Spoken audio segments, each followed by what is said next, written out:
hello, hello, hello.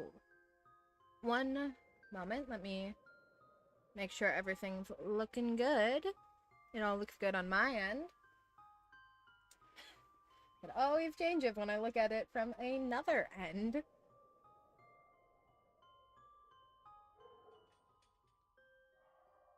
Okay, my mic sounds good. All sounds good. Cool, cool, cool, cool, cool, cool, cool, cool, cool, cool, cool, cool, cool. We are, if you allow me to open the game, we are continuing 3.2. We are, last time we ended off, we were in Anaxa's point of view, and we were visiting the council, and we were about to talk to, yeah, it brings us right back here. Be grateful for all this clamor. We're about to talk to Lygus.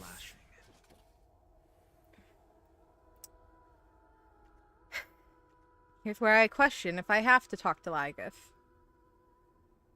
If you missed yesterday's stream, Lygus's voice causes me physical pain. That's not even an over-exaggeration. It literally hurts. Like, I feel it in my bones. It's the worst. Hi, Lygus. Unexpected visitor.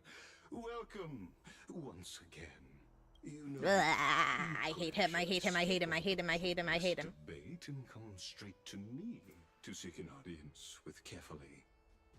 I have no reason to refuse you, do I? I want to break him. You may not, but kindness has. Take a hammer and... Whoever gets hold of Kefali's core flame will get to rule over Akama. Ooh. She's wary of me, so naturally I had to gain her trust. I would say that debate was not at all pointless. Oh, I hate his laugh. Very true. In my view, this individual has gone to great lengths to get close to Kefali. He might very well be plotting something nefarious against the Titan. Are you still willing to let him pass, knowing this? Actually, you didn't have to say what we were all thinking out loud. Yes, very much so. All living creations are always free to visit Kefali's transcendent vessel. This comes with being the world-bearer. Blech, I hate his voice. It hurts so much. His voice actor is doing an How incredible job. convenient it is to be but I able to hate it. hear what they say.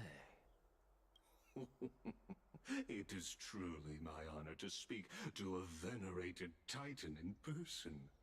Please, go ahead. Let me join you both on this journey. I'd prefer if you didn't. Oh, a bygone myth tells of an occasion where carefully Walk faster. Just walk faster. Just walk faster. I don't want to... You can stop. Just walk faster. Their followers have since believed Hold on, let me fix this that first. scaling this Titan cliff is one way of being with the god. Hear that? It's not every day that you get to climb a mountain with Circes. You should sing Chest. me a hymn of praise. Wait, did I go the wrong way? No. Go Okay. on ahead. I was just Take significantly this faster easy than... shortcut, and the Lygus. long Ugh. pilgrimage stairway will be waiting for you at its end. You're gonna stay, right? I never expected you to not ask me anything. Not even my motive. Because I know very well what it is you are after. As the saying goes, a gentleman... You're not a helps others gentleman. achieve Ow. their goals. Blah. I have a feeling that your theory will be validated at the end of this journey. I believe Kefali will not deprive you of your right to ask your question, especially now that you're on the brink of death. You must be closer to Kefali than anyone else. Wouldn't you agree? I would not agree with anything that comes out of your mouth. I hope things go as you say, then. Putting a child of justice into a farcical world is bound to turn it upside down. It is my hope that you bring a much-needed change to this world, which is on the brink of destruction. It is my hope that you stop talking forever. Okay, I'm getting this chest. Too. I'm saving up for an Oxa. I'm gonna get him on his rerun.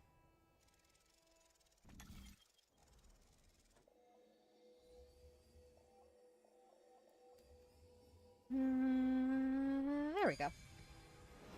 Those are fun. I like them. Honestly, this is my first time going up to Dawn Cloud's peak. What a splendid view. Isn't it about time you recognize the magnificence of us Titans? I love Cersei. Well, I don't see how this place is different from those temples in the city.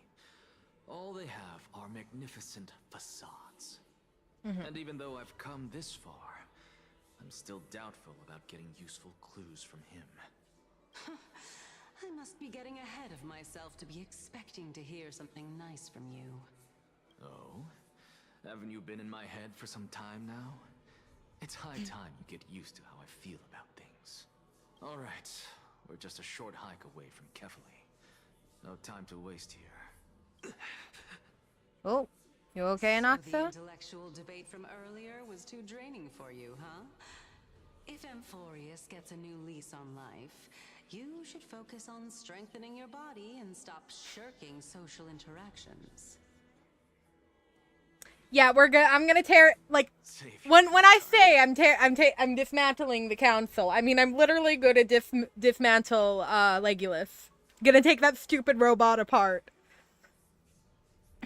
But we'll take down the rest of the council as Can well. you make it?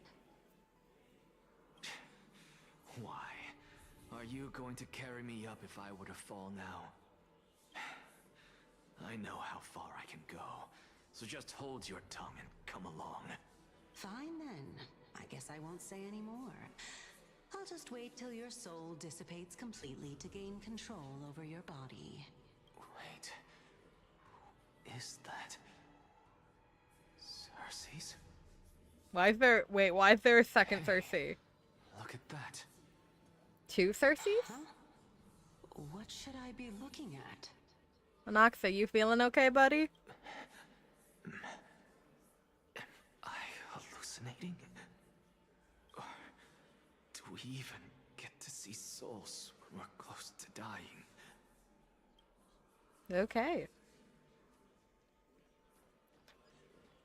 We are going to incite anarchy. That's today's goal.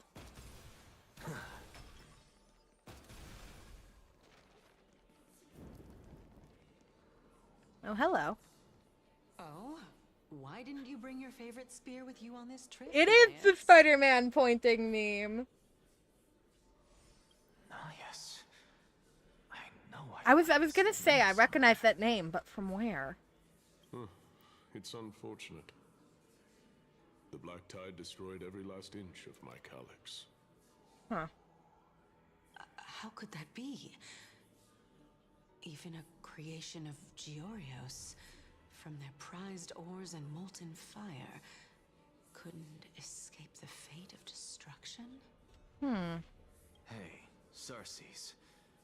Do you know a certain Nias? Nias? No, not that I remember. How did you even think up such a strange name? What are we seeing? I just saw him. Nias. A warrior-like figure who was just chatting with you here. No, I have no such memory.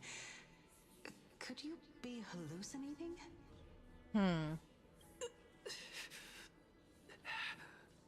What is This What if- is Oh, hi. spirit? Hi. It's more than one of you.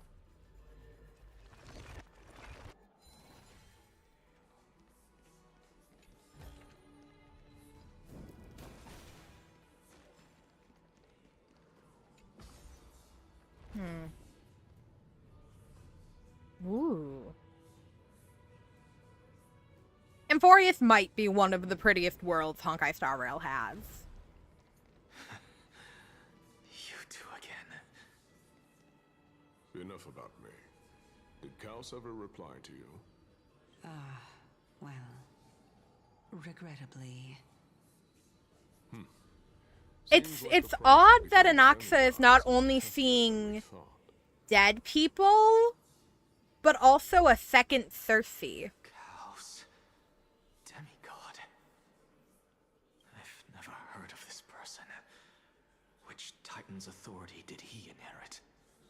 Look on the bright side, Nias. Since we've come all this way, I doubt he'd snub his old friends, would he? Let's just hope we mean as much as the world to him. Hey, are you seeing that same hallucination again? Yes. It's still you and Nias, but you're now talking about a certain Chaos. I'm guessing he's one of your companions? Chaos? This name sounds just as strange to me. Huh. Never mind. I think I know what this is about. If things are as I thought, then they aren't hallucinations, but the souls of people. But then why is there a second But- Cersei? If those are the souls of the dead, then what am I? Beats me. For all I know, you're just an illusion I conjured up in my dying moments. Let's just keep going. As long as I take in more sights and hear more stories. Know your limits. Wander too far among the dead, and even I might not be able to save you. Fine. If this is indeed as I thought, then this will be very amusing. I'm so curious what's going on. So,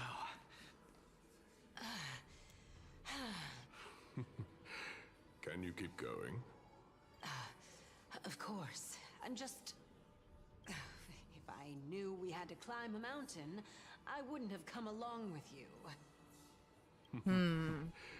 I guess this also counts as one aspect of the world-bearing burden. If Amphorius does have a next life, you may want to get your body in shape. That's like almost exactly what Cersei said to Keep Anaxa your just a moment sarcasm to ago. yourself. I'm not getting anything of value from them. I would sooner throw Anaxa, myself off this cliff and try hit not to rock die bottom while we're up here, than please. Exercise even a little. I am Calypso of the eminent Seven Sages, after all. Training would make me no different from those Helcalithist barbarians. She's using the name Calypso again. Calypso. She's one of the Seven Sages. A member of the Grove? No, she can't be. I would know her name if she really were one of the Seven Sages. Hey, Cersei's. Does the name Calypso ring a bell? Cersei's? Where did she go? They're gone. Doesn't matter. I can do this myself.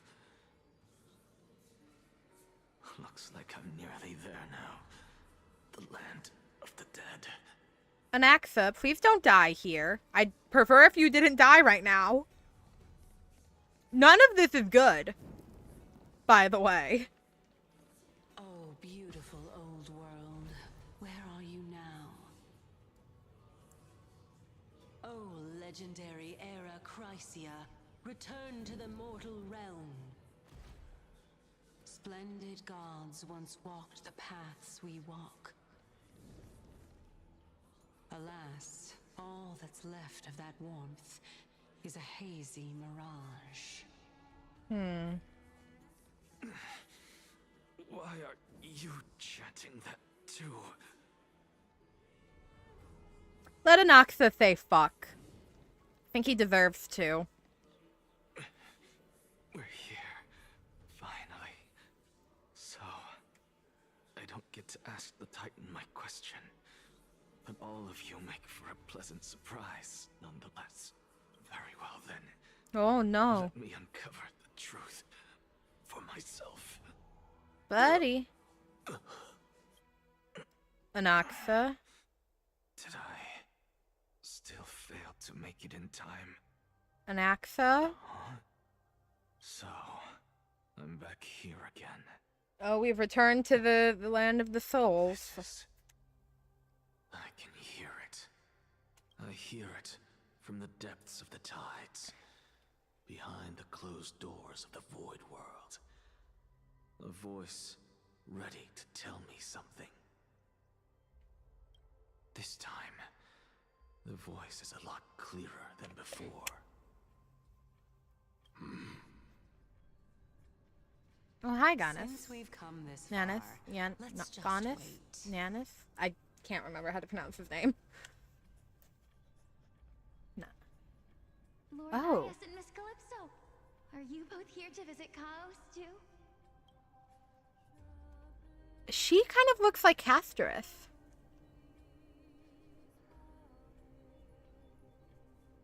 Are these... Okay. Is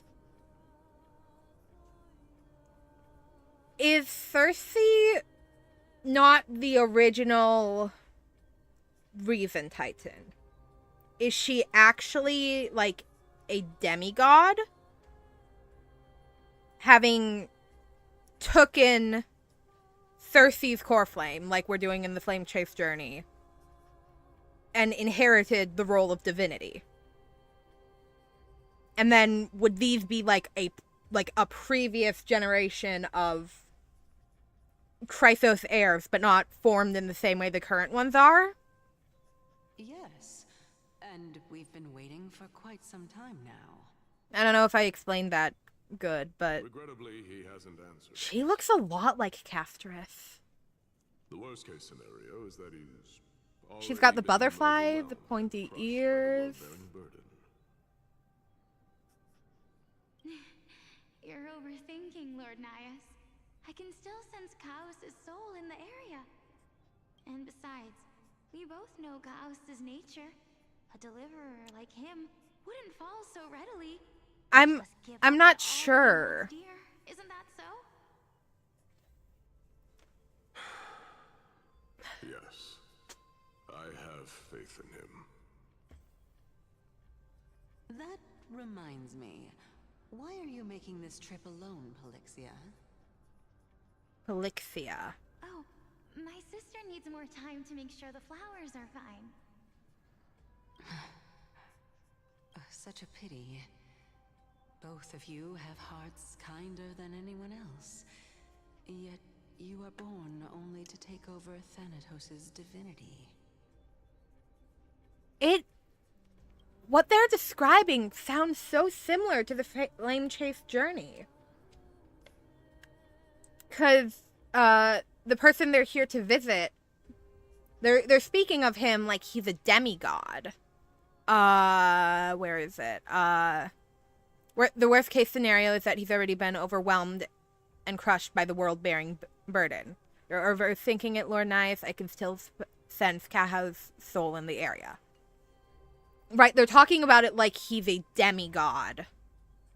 And they're talking about Polixia and her sister, which could be Castereth? Because they look so similar. Taking over Thanatos' duty.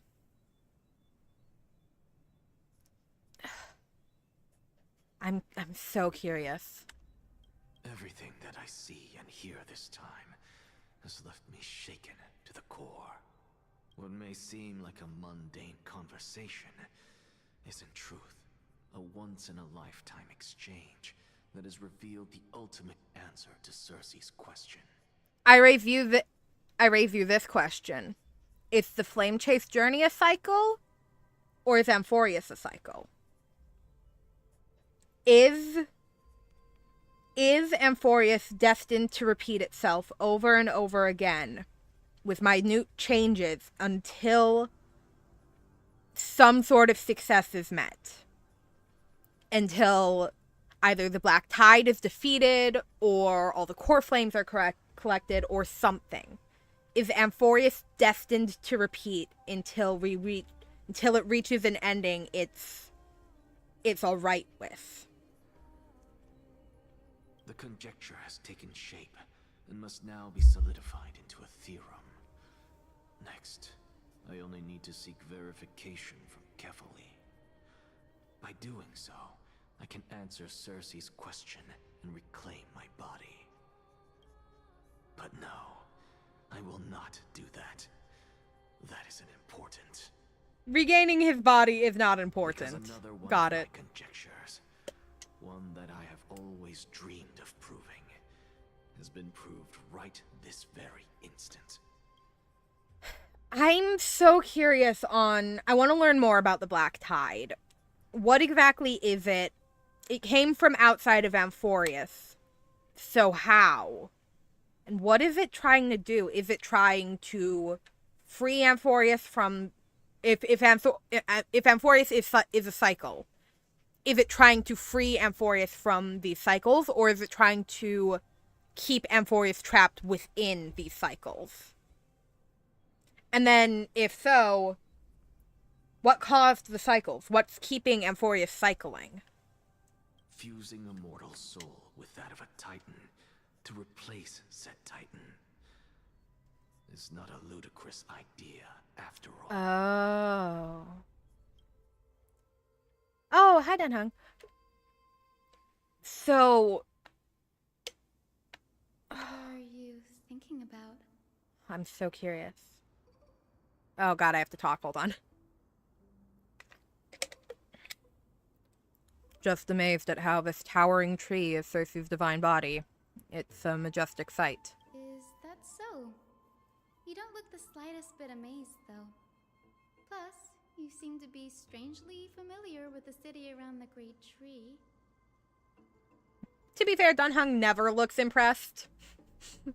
His face never shows his emotions. I don't think I've ever even seen him smile. Merely something from the past that I won't go into. Events of the past, huh? I was also a child when I looked up at Cersei's. Their leaves and branches reflected the sparkling stars. And their trunk was like a pillar that supported the Yeah, sky. I'm so curious at all of Amphorius' lore. It's getting past that first hurdle of all the stuff with My Day. Everything past that has been so intriguing. I stood at this very spot back then, imagining the day when I could climb to the top of this tree. Because I would be the closest I can be to the sky at that spot. You're a sky priest, yet you study at a place that is home to the Reason Titan. That's rather counterintuitive. Don't read too much into it. I mean, can mortals even hope to reach Aquala's realm? They're Fair. a strict and draconian god. Nothing like Cersei's. Reason is willing to share what is theirs with others, but Sky only expects people to revere them. You get what I'm saying, right, Denny? Aw. After all, the I love titan the that little imprisoned nicknames. you and Grey here in Amphorius is none other than Aquila themselves. You get what I'm saying, right, Danny? After all, the Titan that imprisoned you and Lumen here in Amphorius is none other than Aquila themselves. Is it? Because our car got struck down by Nikodor. Yeah, if Amphorius is just a repeating cycle, it would make sense that whatever is upholding these cycles, whatever is making them repeat over and over again, whatever is keeping Amphorius locked in the same stretch of events, would want to avoid outside tampering. Which is why they would cloak it and make it impossible to be seen except by those of the Garden of Recollection, because they see memories, not just physical objects. So even if you hide the physical spot of Amphorius, the memory of it still remains, which is why the Garden of Recollection can see it. Oh, wow. I just pieced that together as I was talking, and that's why we needed Black Swan's help to see it, is because we weren't actually, when we're on the train and looking at Amphorius, we're not seeing the actual Amphorius, we're seeing the memory of Amphorius. Ooh. Yes, I didn't count on provoking the ire of a local god. But there will always be people who dream of soaring towards the sky. The Grove has a wealth of research on Aquila, and that is exactly what we are here for. Kremnos being repeatedly rebuilt and destroyed would be part of the cycle, yes, because it's all part of the cycle. Every event has to happen in the cycle. And then, of course, the question is, why is it cycling? What is the goal here? What is the outcome we want to achieve from these cycles? It's just... I never thought Gray would meet with something like that before we set off. As a physician, I should have been there by her side. Oh, you couldn't have done anything, Hyacinth. We didn't even know you back then. Bad luck tends to come in streaks, so don't beat yourself over it. Besides, Aglaya needs you to uncover the truth behind what happened to the Grove. Let's just make the most of this trip and keep a lookout for any documents related to the Dust Titan. They could be useful to Lumen. Yeah, there's no rest for the weary, huh? In any case, what we're looking for could be anywhere in this enormous grove. Let's split up to cover more ground. Danny, with your skills, I'm sure those monsters born of the Black Titan No, it is... pose no threat to you anyway. Is it preventing something worse? Is it attempting to get a worse outcome? Is it attempting to get a better outcome? Is it not the grand scheme? Is it a small thing? Are we trying to prevent or create a smaller thing that's why the cycles are being repeated? I think it would depend on who created the cycles. And whether they're, like, benevolent or malicious. What about you? Will you be alright on your own? Have you forgotten that you're talking to the chief physician of the Twilight Courtyard? Have more faith in me. I'll be just fine.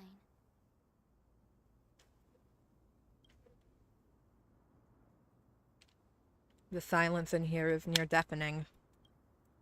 With the vast amount of knowledge it holds, this academy is akin to a labyrinth of information.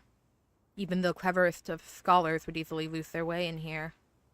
I should gather my thoughts before heading in. How to leave Amphorius?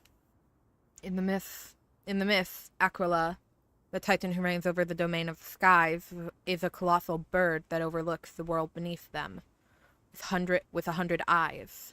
As long as they continue to soar above the clouds, the people of Amphorius will remain trapped on the ground. Hyacinth's forebears were priestesses who worshipped Aquila. Nobody is more familiar with the taboo of the sky titan than her. Seeing how Aglaya has sent her here as a guide, it's possible that she plans to have Hyacinth take on a trial in the future. Yeah, that would make sense. Amphorius is Titan mythology.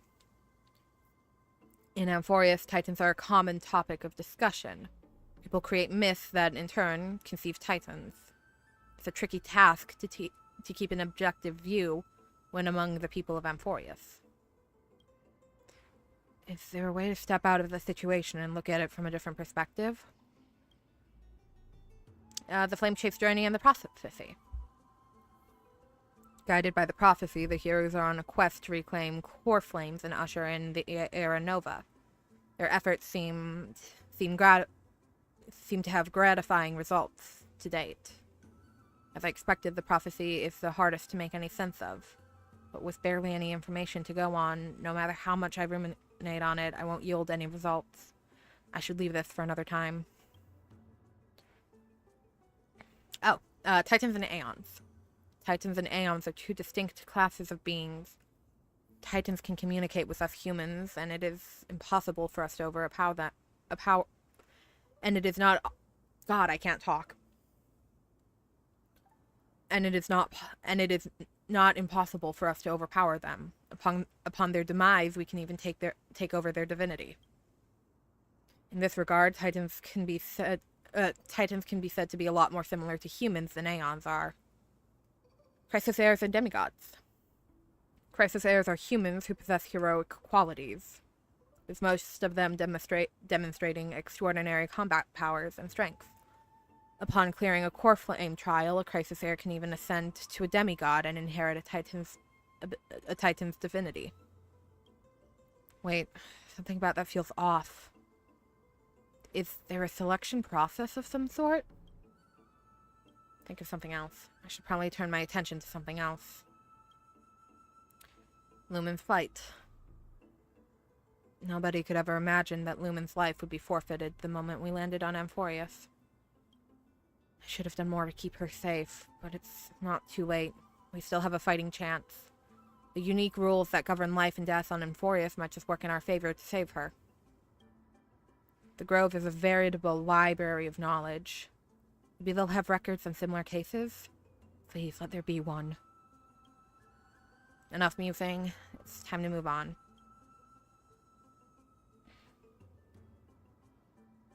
Yeah, no, Titans being able to be defeated is so fascinating to me. 'Cause, like, you can't defeat an Aeon, or if you do, it requires Aeon level strength. And even creatures like Fantilia, we didn't, correct me if I'm wrong, but we didn't kill Fantilia on Viv Tianzhao. We merely removed her corporeal form and she escaped. It takes a lot for us to kill creatures like that have godlike powers. But on Amphorius, defeating Titans is anywhere from a simple task to something that requires a little bit of effort, but nothing insane. If getting the core flames is in a way pre-scripted, it would make sense that the Titans are almost a laughable opponent. Perhaps because they're not the true opponent. Okay. Oh, I have Robin on this team. I'm gonna put Hyceline. If you're wounded, Lord Hycen, Finan, please let me know as soon as possible. Then yeah, let's put Danny on the team.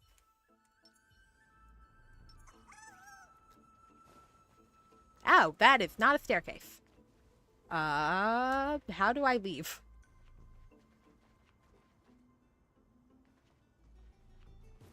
There we go. I got so lost for a minute.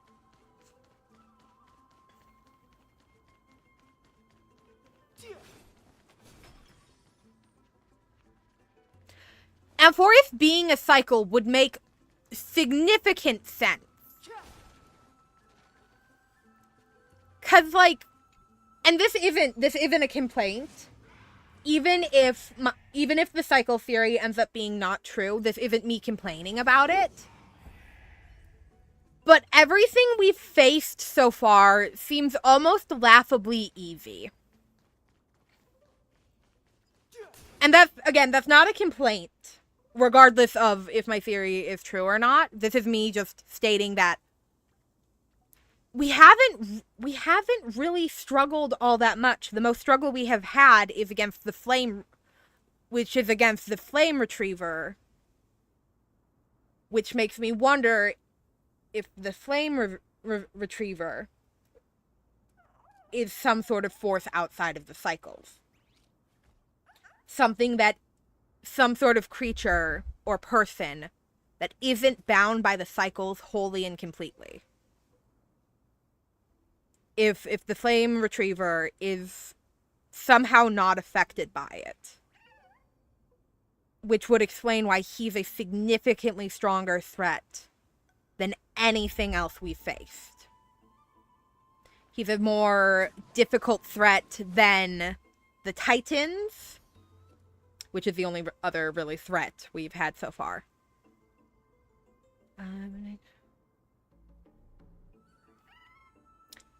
Yeah, if the flame retriever is trying to break the cycle, him going after the core flames would make sense.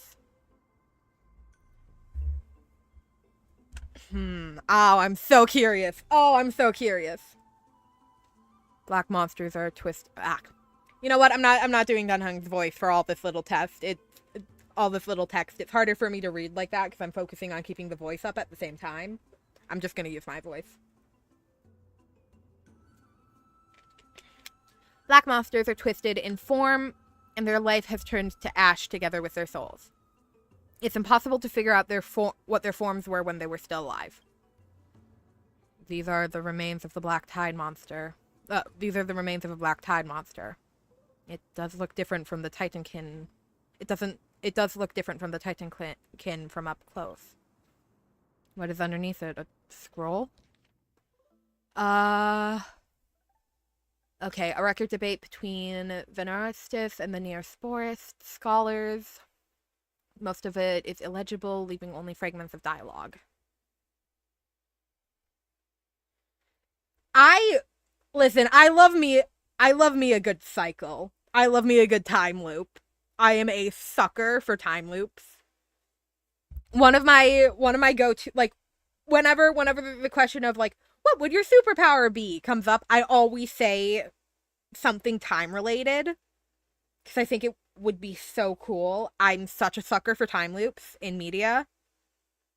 Love me a good Groundhog's Day. I'm here for it if Amphorius is a cycle. Okay, that there touches the sky. Forgotten.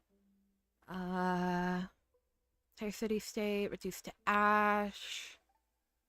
And here that's right. No, something explaining. Okay. Shape-shifting is great, too. I love shape-shifting. As expected, the Grove doesn't forbid discussions about the sky. It's a debate between two scholars about the sky ships. Aglaya also made mention of the ships when she interrogated us. A memory I'd rather forget. I'll hold on to it for now. With any luck, this journey won't leave us empty-handed.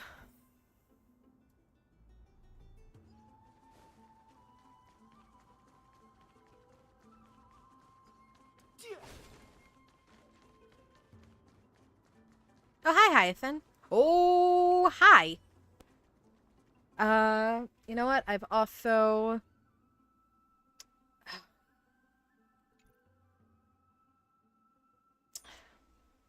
Yeah, hold on. I'm gonna put Bronya back on, and I'm gonna switch Hyacinth. Because, I want to have the story character on the team, but also... I want to make sure I can use Phynon if I need to battle. That's Hyacinth. Why is she surrounded by so many monsters? As much faith as I have in her, it's probably a good idea to help her out there. Really now? This is way more trouble than I could have asked for.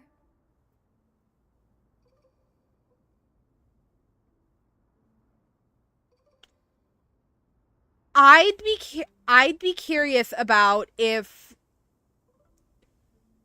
whatever is controlling the cycle attempted to kill both Trailblazer and Dunhung, and only succeeded with Trailblazer. Because they are outside variables.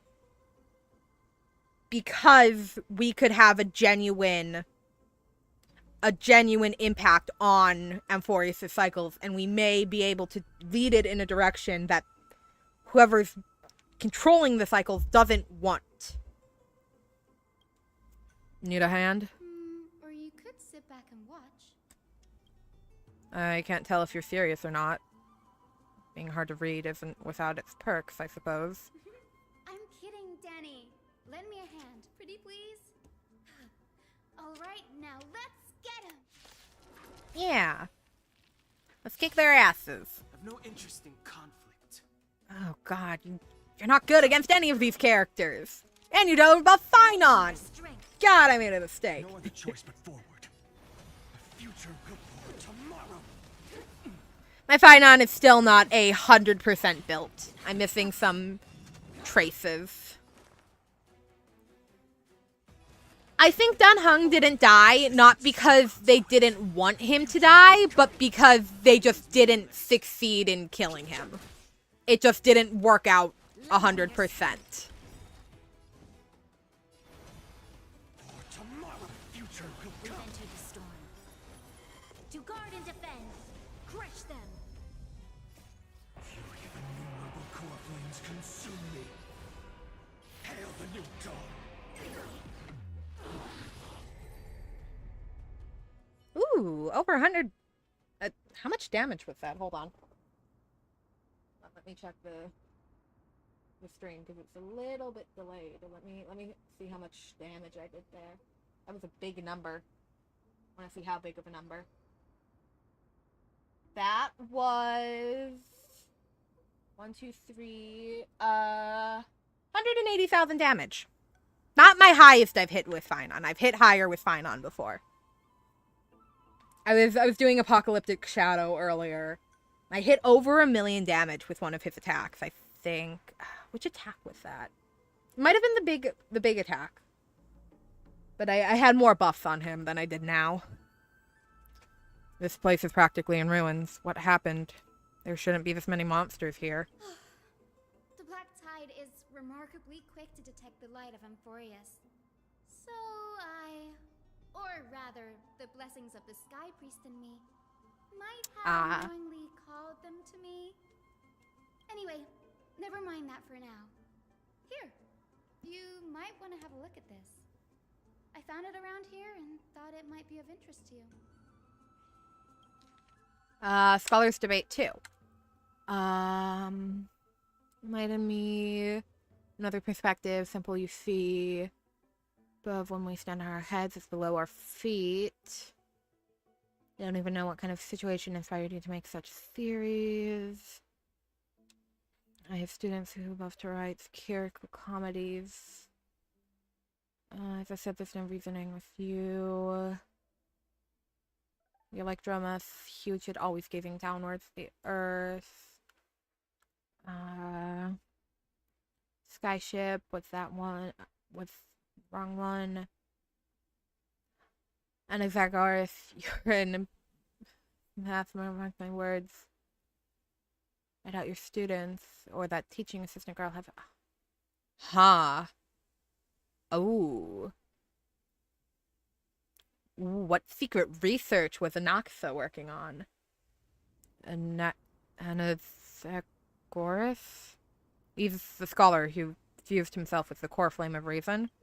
This is new. I didn't know Professor Anaxa was researching this guy. He's never mentioned anything about it. Finon said Anaxa might be opposed to the Flame Chase journey. Might is an understatement. Anaxa has never been one to venerate the gods, nor has he ever found it within himself to put any faith in the prophecy. People have come to think of him as a heretic, even in a place as liberal as the Grove. Yet, it is also this very blasphemer that Cersei favors. Fate. She likes when people are a little silly. Cersei likes when you're a little bit silly. I picked up a scroll on my way here too. It looks like it may be related to the one you're holding. Oh, let me have a look. Hyacin combines both records together. By the looks of them, these scrolls are records of two conversations that took place in the same setting, one after the other. There's still much I don't know about the Grove. Do you mind if I ask a few questions? Sure, go ahead. Hyacин's so adorable.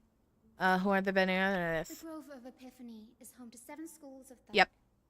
While all 7 schools are founded on the ideologies of Thalesis, the first scholar, each is unique in its own way.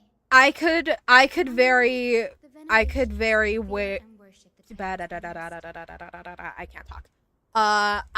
much see Anaxa being viewed as a threat. Anaxa, I wonder what the secret the secret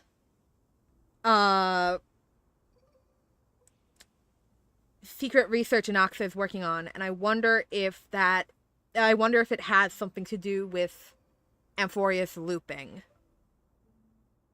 I wonder if he would be aware. And that's why he has less belief in the Titans. Because, not just because of what happened when he was a kid and when his, family died, but also because he knows they're false. Oh, I'm curious. As the sage of the Venerationists, Euthyphro has always been at loggerheads with Anaxa. If we were to place the 7 sages on the scales of Talanton, Anaxa and Euthyphro would be placed on opposite sides to achieve balance. Okay. A very illustrative explanation. Thank you. Was it a mistake to build the skyships? Nearly everyone in Amphorius has heard the story of the skyships by now. Aquila's stature is loftier than the heavens, and their divine retribution is merciless. That's why it's no use building giant skyfaring ships. Oh, but I do wonder if a supercharged mini treaty cannon could slip past their watch. Aw. That was a joke, right? What is Anax's field of study? Newsporists primarily study the application of alchemy in soul repair. Mm-hmm.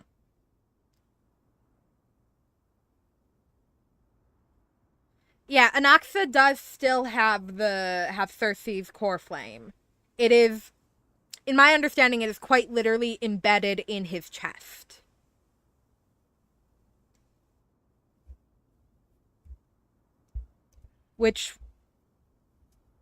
And he's also literally on death's door. So I could see why he's not being viewed as much of a threat right now.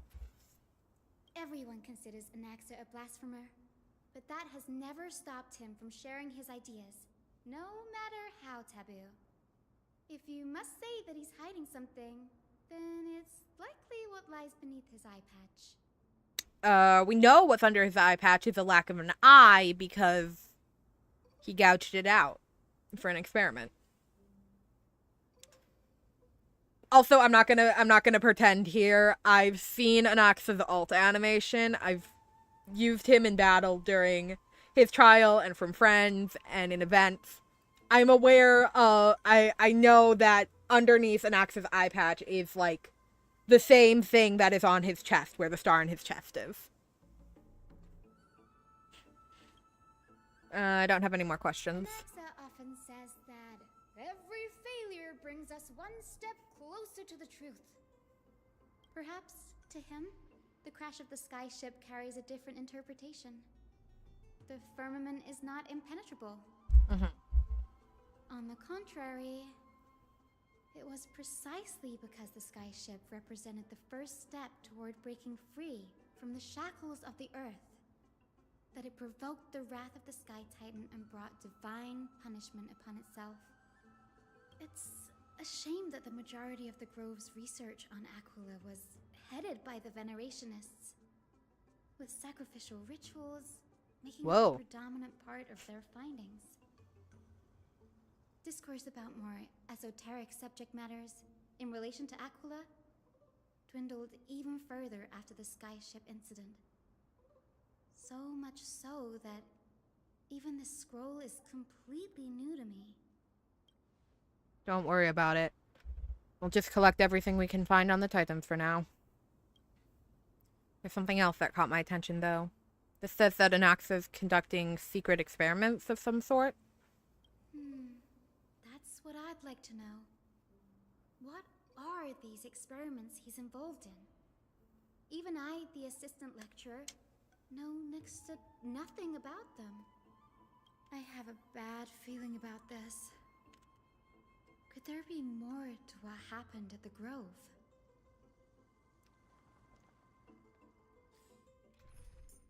I've decided to put Hyacinth back on my team instead of Dunhong because he does not help in fighting with Finon in the slightest.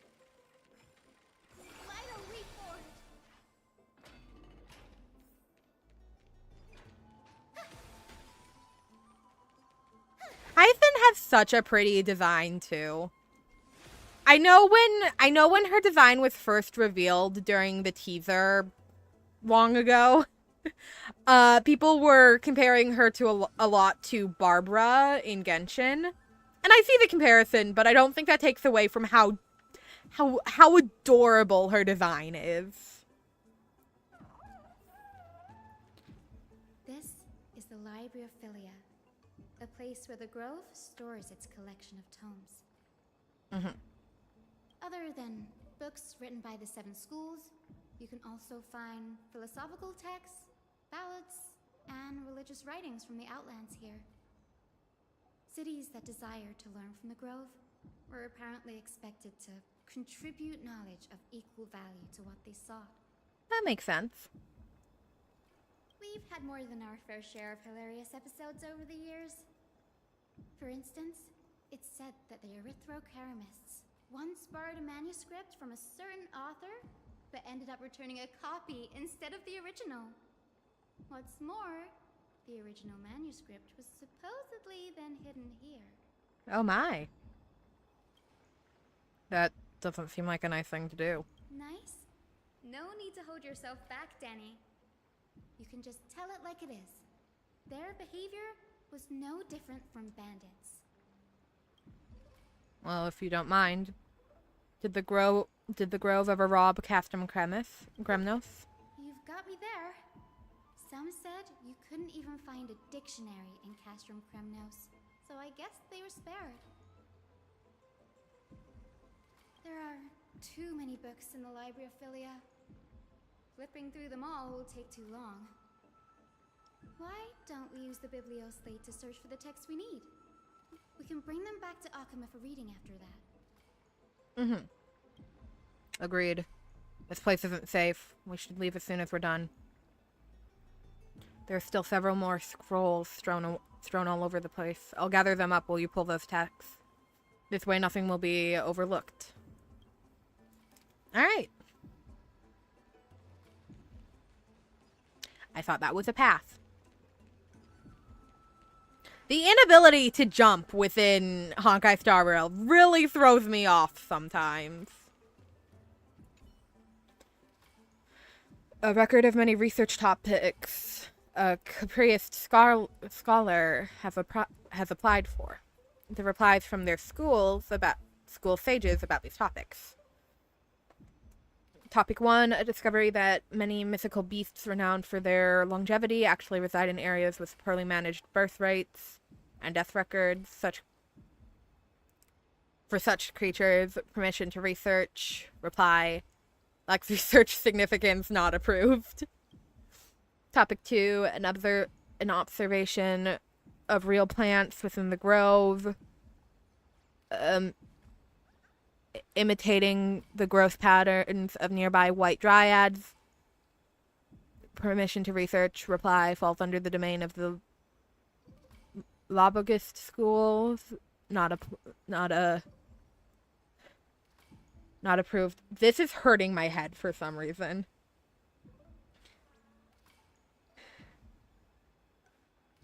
Ugh. They use so many big words in this game. And I'm normally good with big words. Topic 3, investigating the feasibility of placing flying birds into rocket tubes to guide the direction of the rocket's flight. Permission to research. Reply, too fanciful, not approved. How about a little bit inhumane? The subsequent topics grew increasingly eclectic, yet the outcome of the replies remained unchanged. Impressive tenacity. Hopefully it's helped him survive the Black Tide. Okay, well I want to look at this one before the one it tells me to. A book covered in annotations from many scholars. Its title is The Art of Socrates, 40 Ways to Improve Your Debating Skills. You skim through it, and the highlighted methods include virtual causation, false premise, contradicting conversation, conflating provocation and reality, misinterpreted punctuation, masturbation and generalizing specificity, among others. I wish the debate between Anaxa and Canis was a little more fresh in my head, but I feel like he used a lot of these tips. Amidst it are scholars' exclamations, a true eye-opener, the art of language knows no bounds. If I can't master sufferity, I can learn at least to defend myself against them as an honest man, and so on.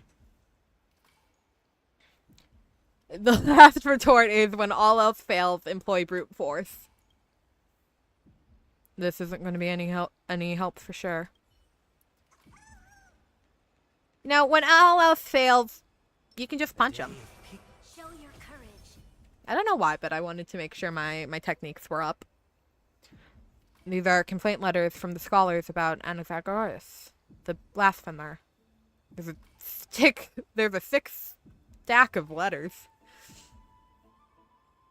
Based on the dust accumulated and the perfectly intact seal, the complainant E did not even bother opening them, just checked them aside into a corner. This is about Anaxa? I should read this. Hyacinth, you should come have a look too. We do be snooping. So dusty in here. Whoa. Are these all complaints about him? I can already see what they must have written. Anaxa has no respect for the gods. His very existence undermines order in our society. They're probably all things like that. Does Anaxa hold that much influence? Why else would they call him the Great Performer? When Anaxa established his school of thought, the first thing he apparently did was read his own work to everyone. I'm gonna be completely honest. I would have done the same.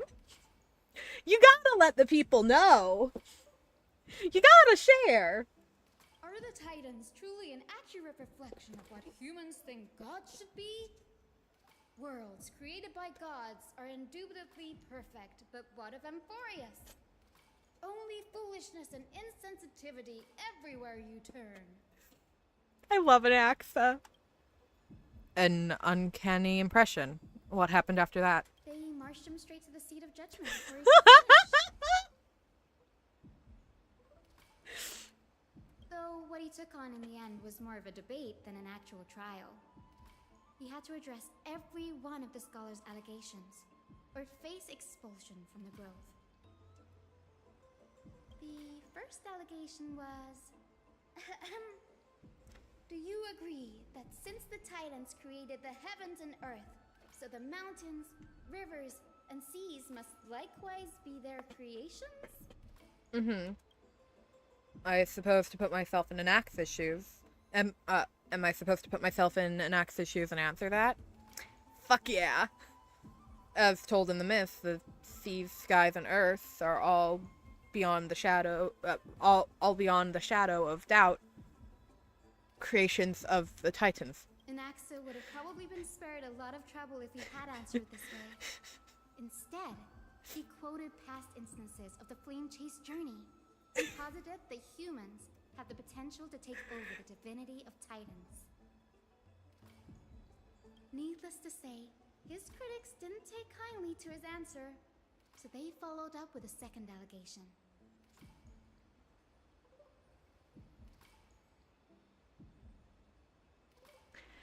No, I very rarely often write any homophobia or transphobia or anything like that into my stories. Or even when I'm creating fan fiction for, like, Genshin or Honkai Star Rail, it doesn't exist. I choose not to have it. Which does make it a little difficult writing stuff with, talking about Sunday and Go for Wood, because I 100% feel like Go for Wood would be transphobic, and I 100% think Sunday would be trans, but I don't think transphobia exists in Honkai Star Rail. Truly the biggest problem I've ever had.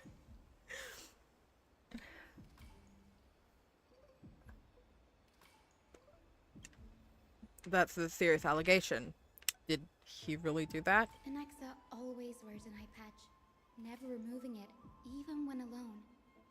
Some say he used one of his eyes as an alchemical ingredient. We know that he did. Every being in the world owes their safekeeping to Kifli, and this is even more so for the Chrysos heirs who have divine blood coursing through them. If he has really done something of that nature, then it'd indeed be sacrilegious. Thankfully, they had no way to prove it, so it amounted to nothing more than an allegation in the end. One by one, Anaxa engaged in wars of words against those who would challenge him.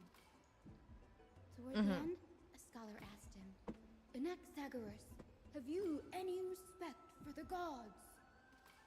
It was only after a brief silence that he answered, "I have never denied that titans are meant to be noble constructs."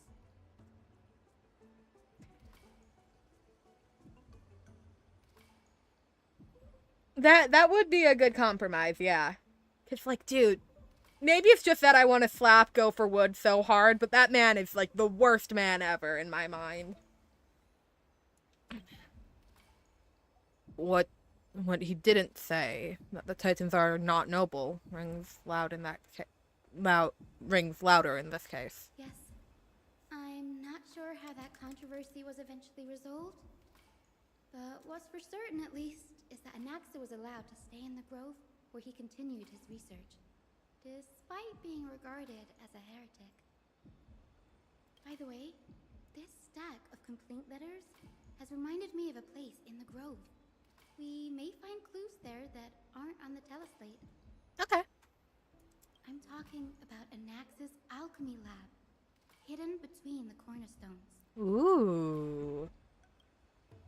Given the Grove's meticulous approach to archiving, could there really be such an oversight under their noses? I mean, if Anaxa didn't report his findings, then yeah, pretty easy way for there to be an oversight there if he just didn't tell people. If he just kept his mouth shut. It's a well-kept secret. Among the 7 sages, excluding the nominal chief sage, each has a private sanctuary where they can conduct research undisturbed in their free time. Even the administrators of the Library of Philia are restricted from accessing those places and documenting the sage's research. But with the grove in this state, I'm sure Anaxa won't be mad even if we sneak into the lab for a short while. Right? I think he clearly has some level of secret research, so he feels like the type of person who keeps his mouth shut until his research is 100% finished. The second he finishes 100% and he has his answer locked in, you'll never hear the end of it. But while he's working on it, I could definitely see him holding his tongue. Alright, where are we headed?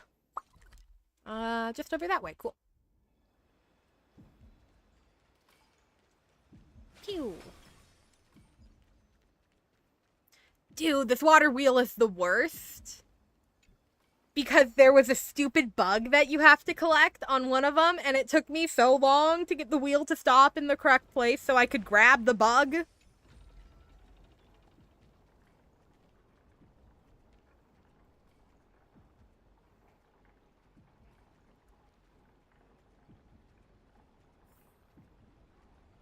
Also, it moves so slow.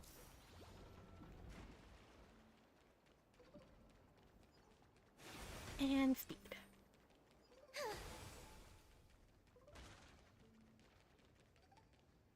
This is the place, but where is everything?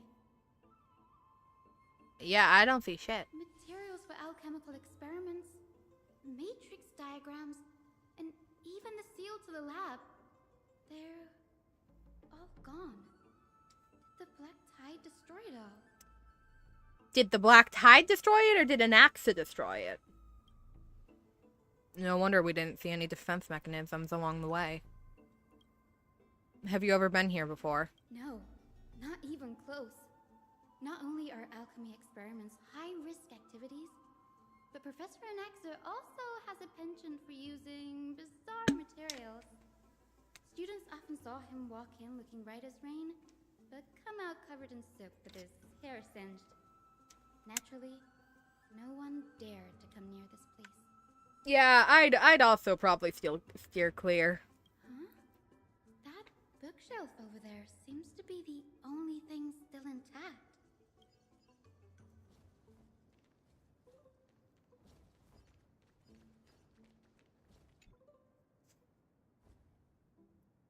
These are materials requested by Anaxagoras.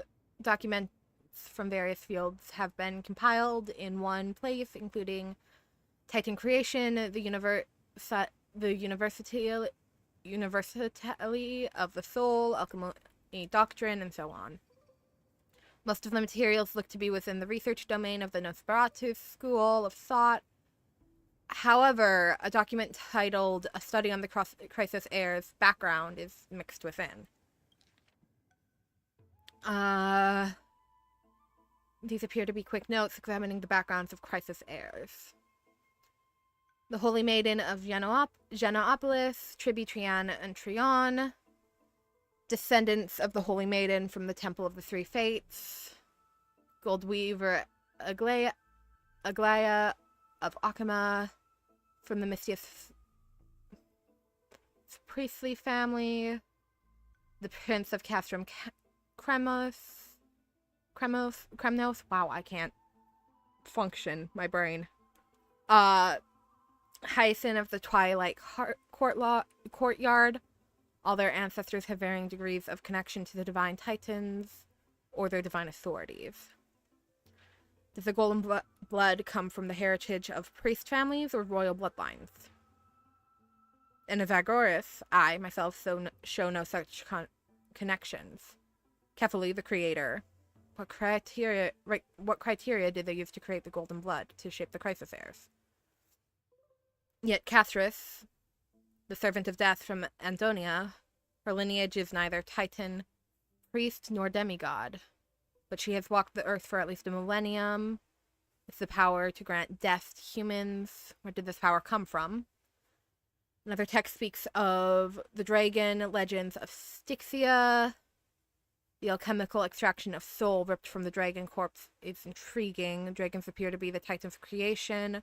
Perhaps there's a way to reverse the process using alchemy to refuse human souls with Titan creations, increasing the purity and divinity of golden blood towards the absolute. The theory must be tested, experiments to be arranged. What's going on?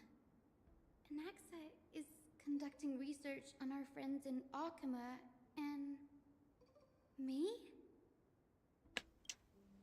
This journal contains several intriguing points. The creation of Titans. From the Abyss of Fate to Castrum Kremnos, I've seen many Titan creations during my time in Amphorius. Life forms created by Circe can also be found in the Grove. But fusing them with human souls through alchemical means? I can't even begin to imagine. The Crisis heirs. Anaxa seems to hold a special interest in the divinity coursing through the Crisis heirs' veins, and has even conducted a thorough investigation into the hero's backgrounds. Interesting that Sinon wasn't mentioned in that.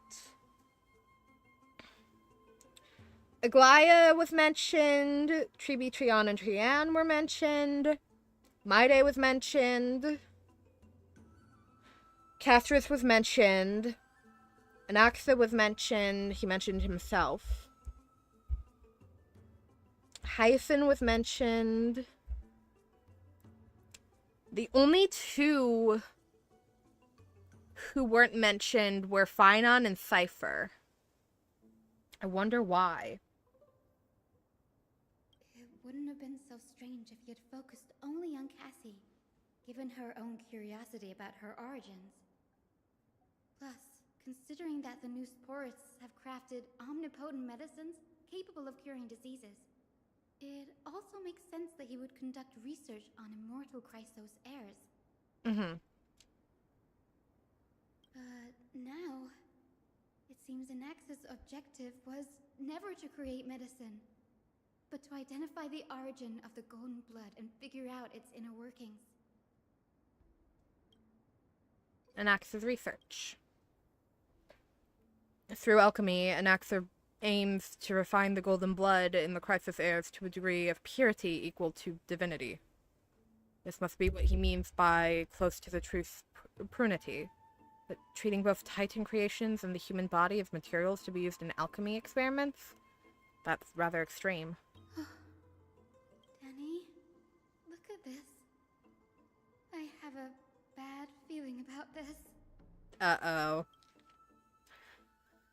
These documents appear to be incomplete. Judging from what's left behind, the important alchemical formula have been taken away. Only author's reasoning remains. Okay, the previous approach has flaws. Fusing human souls with Titan creations does not purify golden blood. Even pure Titan creations are contaminated to the Chrysos heirs are contaminants to the Chrysos heirs' golden blood.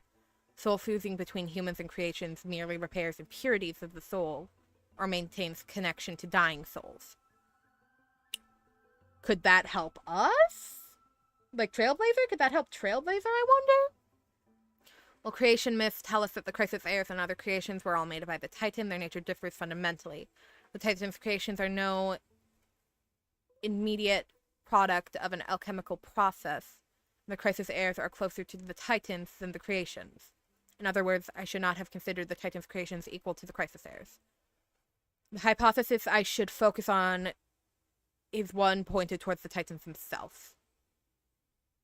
Such rare chances to study Titans demand a meticulous selective of research subjects. Living Titans prove to be impossible to restrain, and dead Titans offer no insight worth pursuing. But dying Titans, they are the perfect research subject. Only by understanding the fundamentals of creation can we ensure perfection at the moment of everything's birth. Through my own hands, I will meet a Titan and reach the true essence of the soul. Fascinating. My biggest fear. It's come true. After going through his notes, I think I can piece it all together now. Anaxa was carrying out experiments on soul transmutation. You mean he's trying to reconstruct human souls alchemically? Yes, this is what he was secretly conducting research on. Something he had to keep hidden from others. Compared to his public speeches, this is the real blasphemy. Oh, I just thought of something. I mean, if he knows how to reconstruct souls, that might help Trailblazer. What's wrong? Do you remember when the Black Tide was approaching? The Grove had planned to send Cersei's core flame to a safe place. But an accident happened along the way, and Anaxa lost his life in the process? Yeah. But Cersei's took over his body and reconstructed him, which led to the situation we're in now. That's right. But what if Professor Anaxa's fusion with the core flame of reason wasn't an accident? Oh. What do you mean? Put yourself in his shoes. Knowing that the Black Tide was closing in and your time was running out, what would you have done? Dare I say, fuck it, we ball. What's left to lose if I'm dead? I'm dying either way. Let's give it a shot.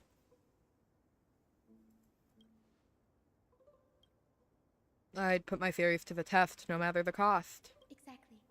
When the Black Tide came, the true reason Anaxa headed to the Luminary Throne was to transmute and fuse himself with the Titan's core flame. That does not shock me. Did he succeed?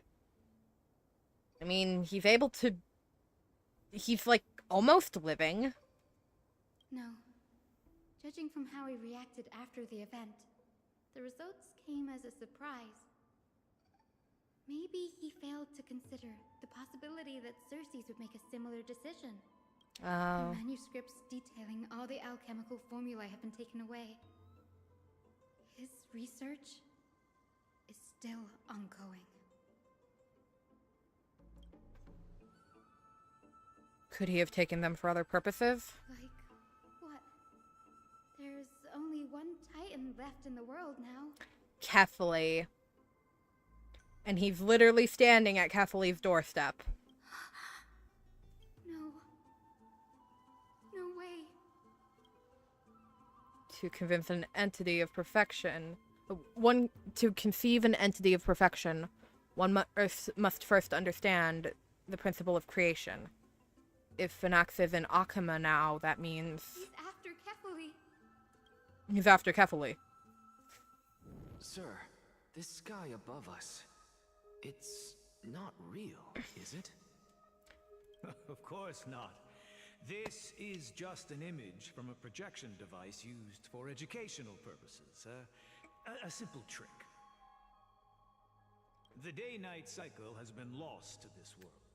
So that students like you may still learn about the night sky, astronomers have harnessed the Titan's miraculous power to manipulate the light, projecting the nights of the past here for you. Much like how the sky above the Holy City is also illuminated by Kefali's dawn device. So, the skies of Akama are fake too. You mustn't conclude that, Inoxa. You should know that only a child would expose a trick and be proud of it. Often people know more than they let on. They simply choose to feign ignorance because they have no other choice. Then they're just deluding themselves. People believe in Kefali's tale of Genesis, accepting wholesale whatever the priests preach. But we're different. We've already walked out of the firelit cave of ignorance. We have already realized that we live in a world where Titans make the rules. Even when we look at the sky... Yeah, no, Hoyo really loves them a fake sky. Rather than gazing at this mockery of a night sky fabricated by them for the rest of my life, why shouldn't I be the one to take control of the projection device instead? So much time has passed since you sowed the seeds of doubt in my heart, child. Many a night, I find myself penning down all my theories and wild ideas, only to burn them to ashes when I open my eyes in the day. Why? Because we'll face death by burning if word gets out? As a sage of the Venerationists, my soul has already become inextricably linked to the great tree. Every word I say and every move I make is certain to influence every leaf, every branch, even the tree itself. But above all else, my days are numbered. Instinctively, I have my doubts about the golden blood and the human soul, yet I have no means of verifying them. The golden blood in my veins is woefully thin, and I am loath to waste what little time I have left obsessing over a hypothesis that cannot even be proven in the first place. But I can, sir. I can do it for us. The time is right. Give me all that I need, and I shall accomplish this grand feat on your behalf. You're right. I shall do just that. In the next meeting of the sages, I will spare no efforts fighting for the rights you deserve.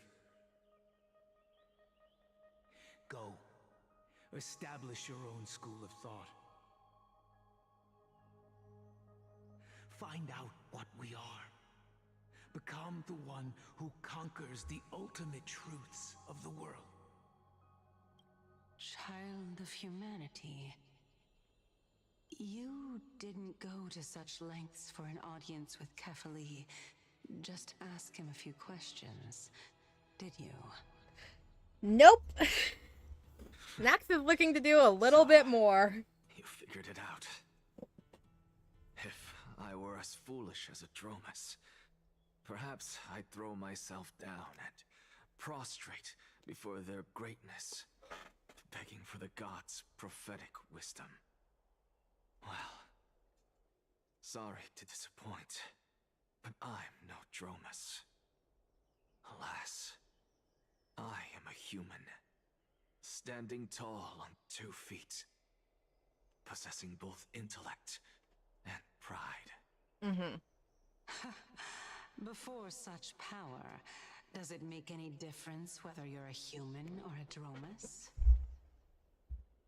I'm sure you're familiar with the story of the Ooh. Styxians.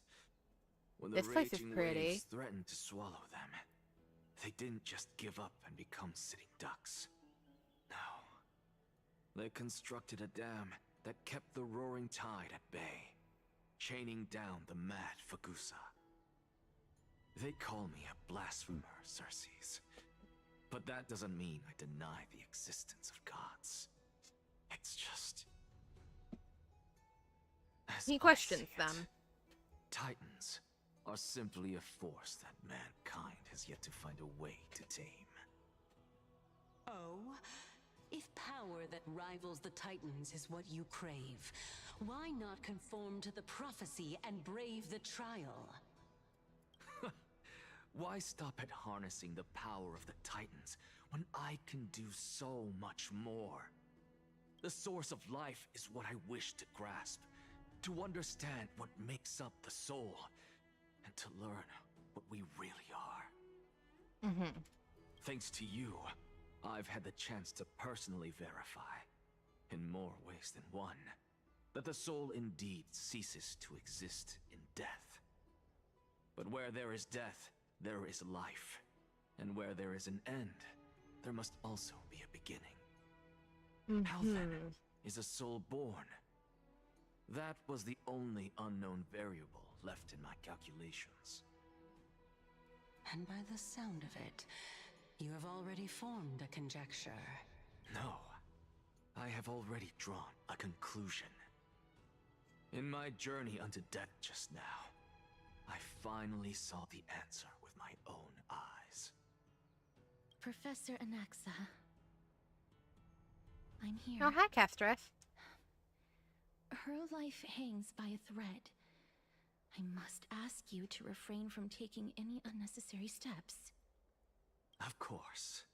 I'll bring this to a conclusive end, and give you the answer you so desire.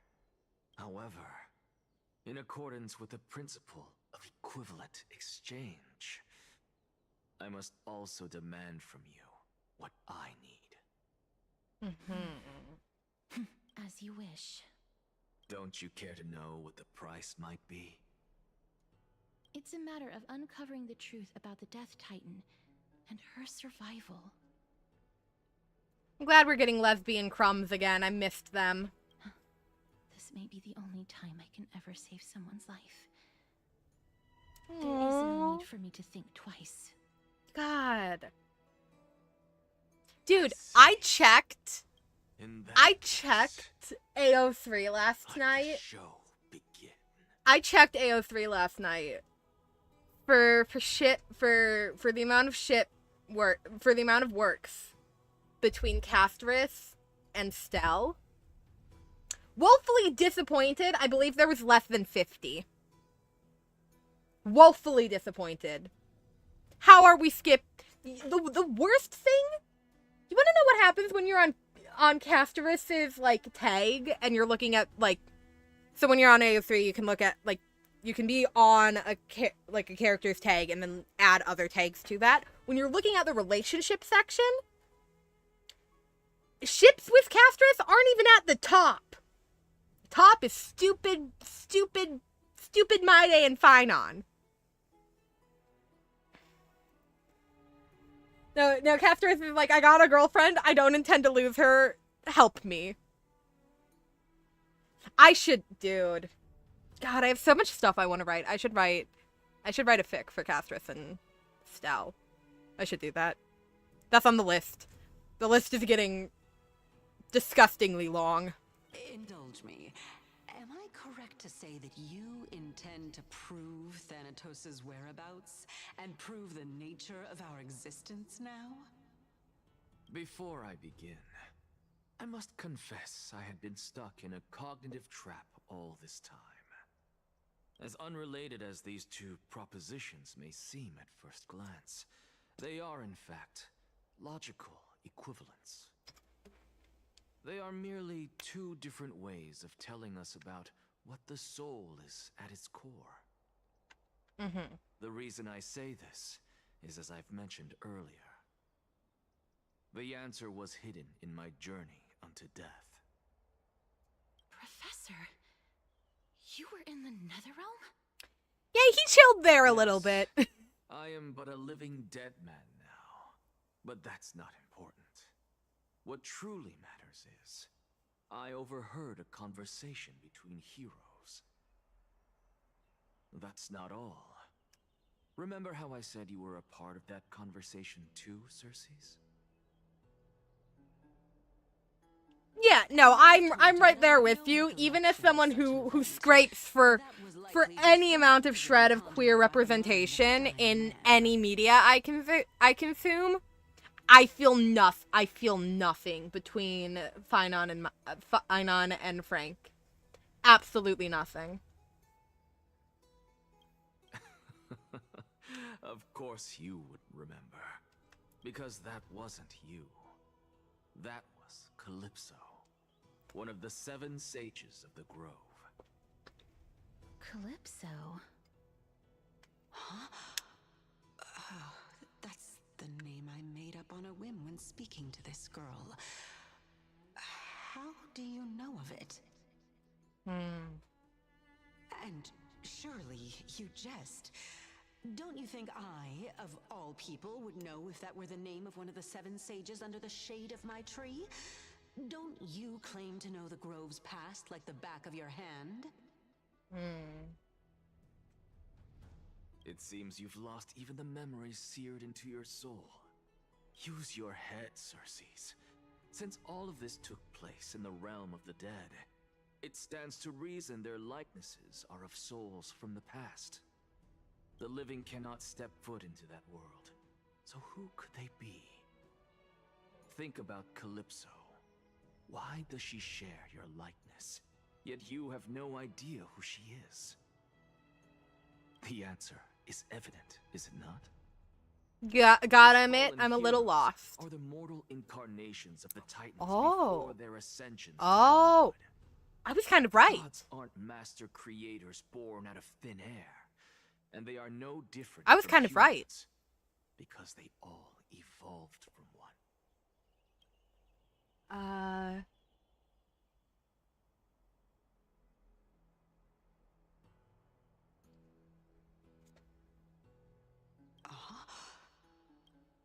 Does this answer disappoint you? I can't believe I was kind of right Yes, with my interpretation of what we saw you've earlier. answered nothing. If I truly was once human, as you claim, then where do the children of humanity come from? It's a cycle in and Even of on the itself. off chance that you speak the truth, this brings us no closer to grasping Thanatos' whereabouts. How are we to find them? I knew you would say that. I love But it him. matters not. I know what I'm doing. Actually, why don't we have this supreme being standing before us tell us everything? You can revive a Titan? Humans cannot return from the dead. Neither can gods. But all we need to do is look at this from a different perspective, and the problem will resolve itself. The solution is simple. Just like what you did to me. If I'm reborn as Kefali, Oh. I can rebuild the world and all within it as they once did. Simple, is it not?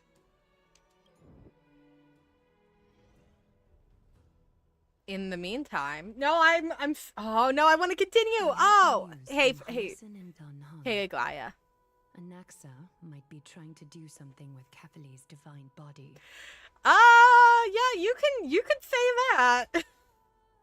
Bestie wants to become a Titan. What could Anaxa want? Is the Council of Elders going to sit around and let such a sacrilegious act unfold? Once again, I'd like to see the council try and stop him. That is not possible. He is indeed the great performer, capable of fooling anyone and everyone with his tricks. I'm sorry. No need for guilt, for this is good news to us. The Council of Elders has found themselves a traitorous ally. Anaxa's ambitious desires will be something we can exploit.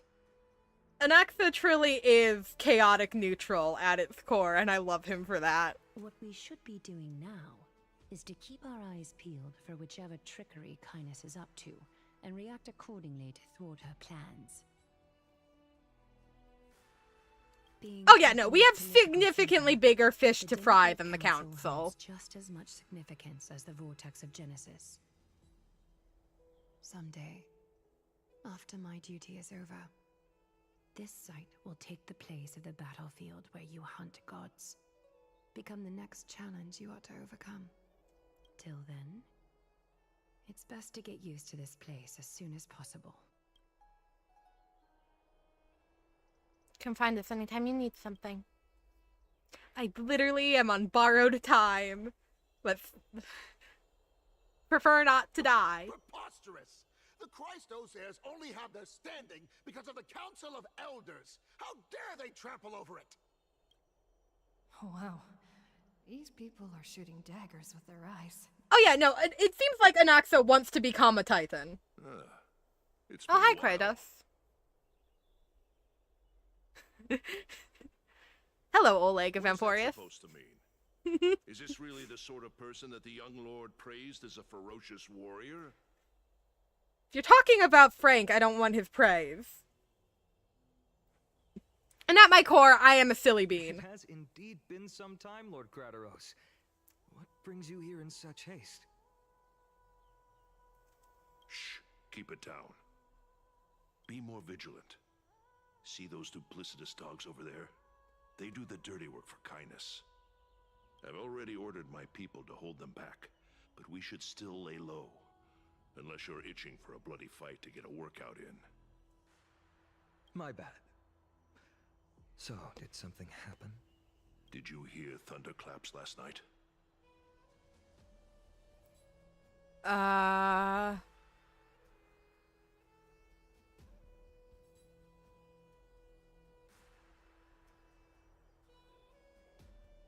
It would be hard, I Thunderclaps don't are know. beacon signals of strife. They are a message from the young lord. He threw a spear bearing several words in Akama. Oh, go away, Frank! Watch out. The Flame Reaver is back. Oh, yeah. Yeah, I could have predicted that we didn't defeat him. Actually kill them back at the Kremnos arena. Listen, they didn't show us a corpse. They didn't show us his body. I was kind of sure that he wasn't dead. I figured this is something you would want to know. We Kremnoans never back down from a fight. So if you plan to take that thing down in a battle, reach out to me anytime. Dude, it's clearly not as easy as, like, just going, we're gonna kill him. Clearly, it's a bit more difficult than that. You have my gratitude. I will let Aglaya know about this right away. Remind her to be on her toes while you're at it. That vicious kindness has been unusually active lately. Those lackeys she keeps undercover have been going in and out of the city a lot more frequently these days. Some even seem to be getting Kremnoans to defect to the council.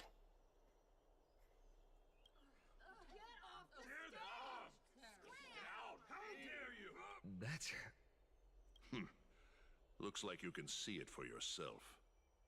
We should get back. Thank you for the intel, Lord Kratos.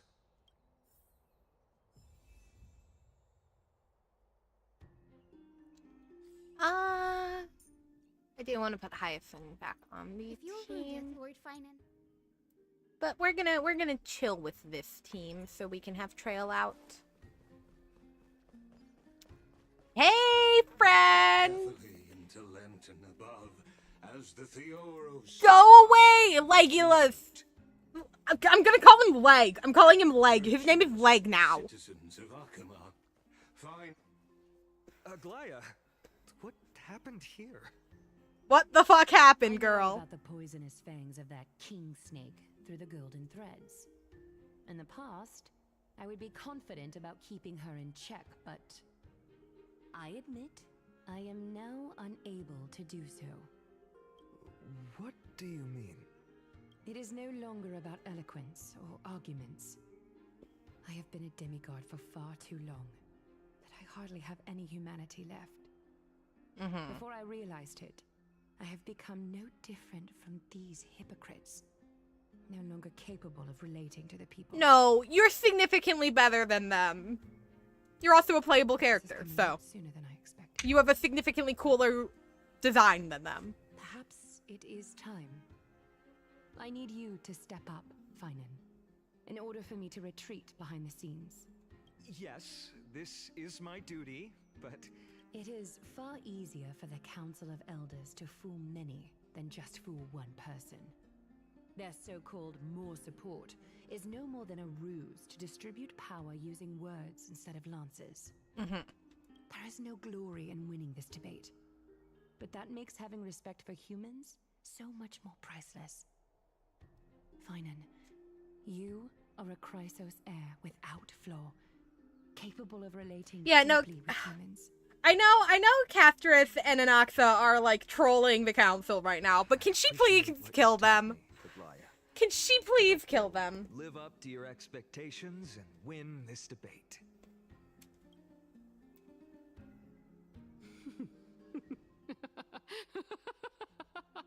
Can you never do that again? Oh, you've done He's taunting us in the background. take over and personally close this debate for today.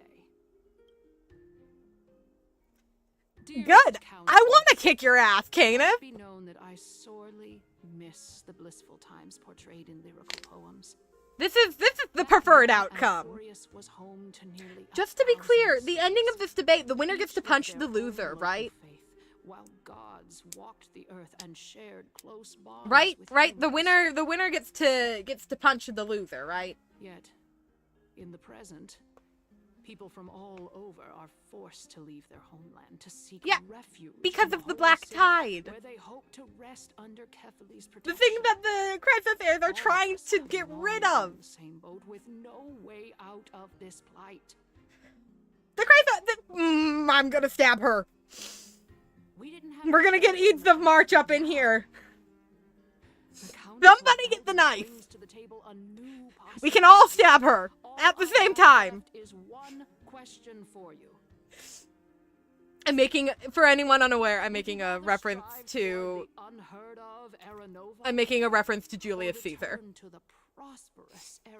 It feels fitting. I don't know what she's See, that's what Canis does best. Is she? I truly think the confusingness of her speech is like what Hoyo was going for with this.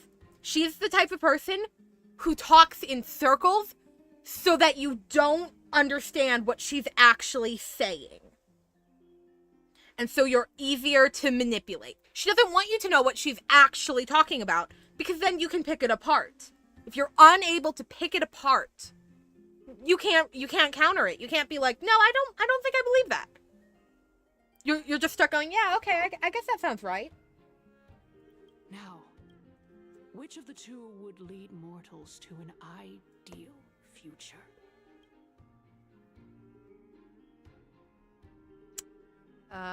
Shit, okay. Constantly by midnight, I would slowly miss the bliss of the poems. Back then, living in the presence of people, forest, Kefali's protection, all of us along in the same boat. We don't have a choice but the path now the Council of the Elders brings to the table a new possibility. All you have left is just one question for you. Would you rather strive towards the unheard of Era Nova, or return to a process Era Chrysa of our path? Make your choice. Fucking, I want the Era Nova. Fucking bitch! Era Nova is a path of salvation the gods promised. We should not have doubts in the fleeing chase journey.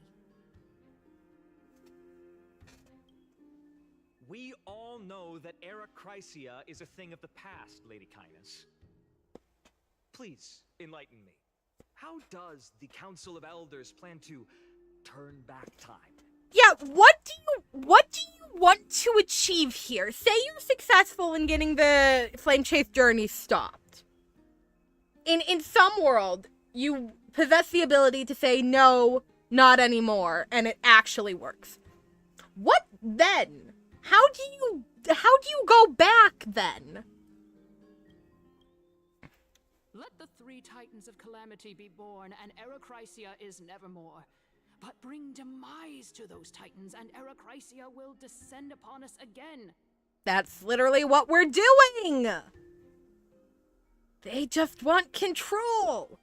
Oh, hi, Anaxa. Hi, Castris. Know that the Council of Elders is never one to make empty promises.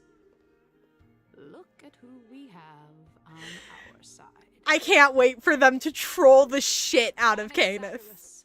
One of the Grove's 7 sages, and Castorus, Idonia's goddess of death. With the help of these two, I do want to be clear, I still 100% believe they're trolling. That Erechrysia will exist once more.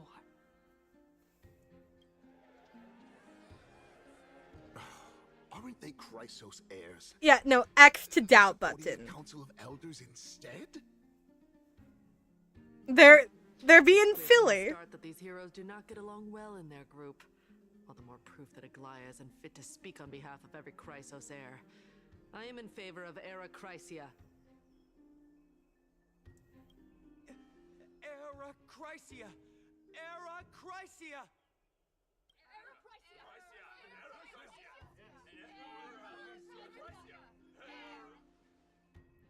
Anaxis and Castris have a plan. I guarantee it. I guarantee you there's a plan. Why are you standing over there? You finally arrived, Anaxa. So have you. The girlfriends are temporarily fighting. Don't worry, Aglaya. Well, I know that you have many queries. The girlfriends are temporarily pretending to fight. Normally do. Tell me, dear citizens, if we successfully retrieve and return Thanatos' core flame without anyone passing the Death Titan's trial, what would happen next? Either everybody dies or nobody dies. Make sure I get a piece of pufferfish. It's simple. We will have a chance to rid the world of death and bring Amphorius back to an era when all beings live forever. We'll usher Yeah, but what if it goes the other way? That will be entirely different from the Flame Chase journey. He's one of the 7 sages. The members of the Council of Elders are discussing fervently. Your proposal is much too idealistic.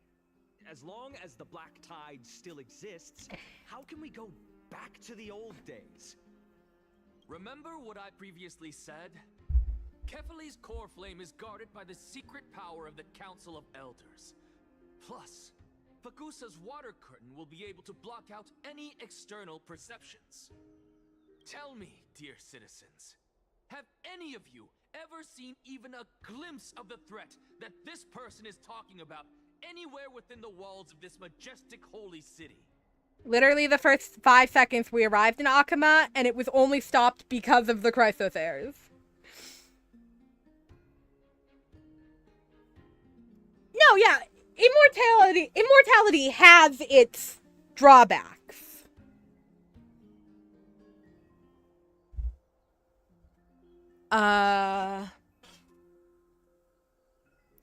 Isn't that just survivorship bias? No, this place will become the Flame Reaver's target sooner or later. Oh. Could it be that you heard that from the Flame Reaver themselves? Yeah, no, he whispered it in my ears just a few seconds ago. Loudly sing the blessed hymn. Oh, God, I want to punch her. I want to punch her. Return to the mortal realm. I'm going to punch her. After the destruction of the 3 Titans of Calamity, the Flame Chase journey will have to end. The members of the Council of Elders are cheering in excitement. This is bad. The masses are now totally riled up. Anaxa, pray tell. Everything that you've mentioned hinges on the premise I'm that waiting you for him to can get find silly. Thanatos' existence, right? I'm waiting for him to do a silly. Thank you, Lady Aglaya, for still caring about this city. However, dear citizens, we are truly fortunate and blessed. For Castorus, Idonia's goddess of death, will surely find Thanatos under my guidance. What? With that, I solemnly promise that the core flame Lady Castorus brings back will be personally managed by the Council of Elders. Thereafter, if we are able to garner the support of all of you at the Citizens' Assembly, we shall spare no effort in ensuring that the Erachrisia will return to our world once again. The members of the council are cheering in excitement. With the balance shattered, the result is clear. By carefully and to Lenten above, as the Theoros I have observed.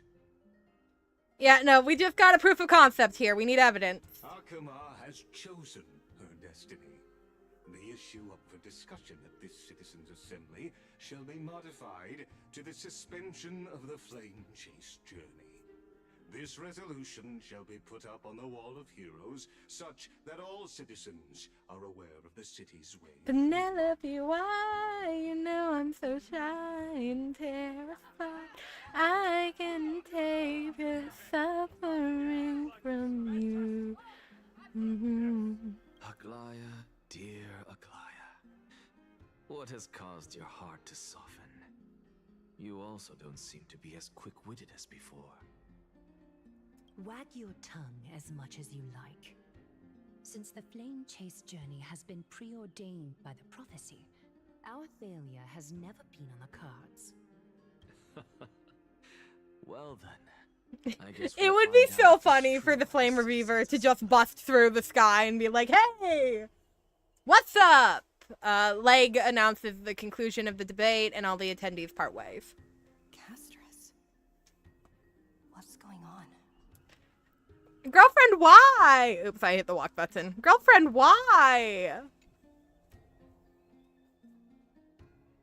Well, it seems that when I sent you to look for Anaxa, I unintentionally facilitated your partnership with him instead. Dude, I just want to punch Canis in legs so bad. My apologies, everyone. I know that you have many questions to ask me. I will answer them to the best of my knowledge. In that case, please tell us as much as you can. What happened when you went to look for In Anaxa? actuality, he showed me a past that was both long and heavy. The reason I say this is as I've mentioned earlier. The answer was hidden in my journey unto death. Yep. Professor, you were in the Netherrealm? Yes, I am but a living dead man now. But that's not important. What truly matters is, I overheard a conversation between heroes. Switching to Castorus' point of view. Have you heard of this tale before? Alexia. A tale about the ocean god's treasured pearl, our hometown.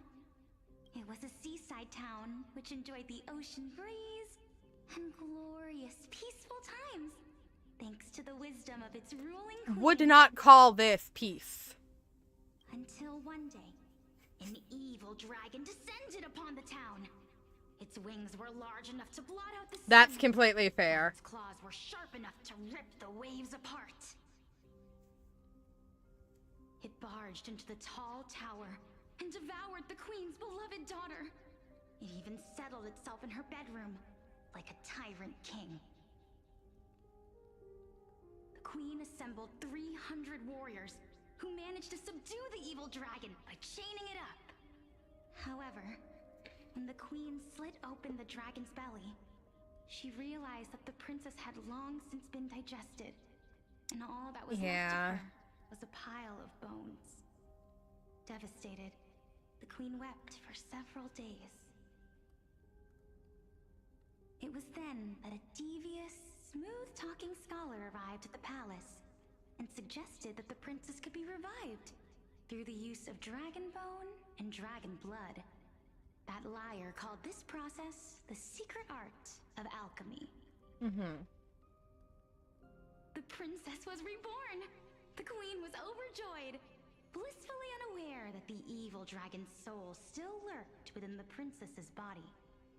As revenge, the evil dragon swallowed the poor queen, the glib liar, the courageous warriors, and all of the town's innocent civilians in a single gulp.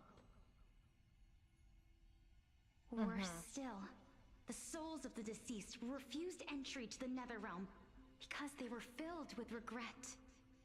Forced to roam the mortal realm, these resentful souls ultimately converged into a river of souls that would not retreat for a long time. The terrifying death had consumed all. Thereafter, our hometown fell into ruin as well. Until...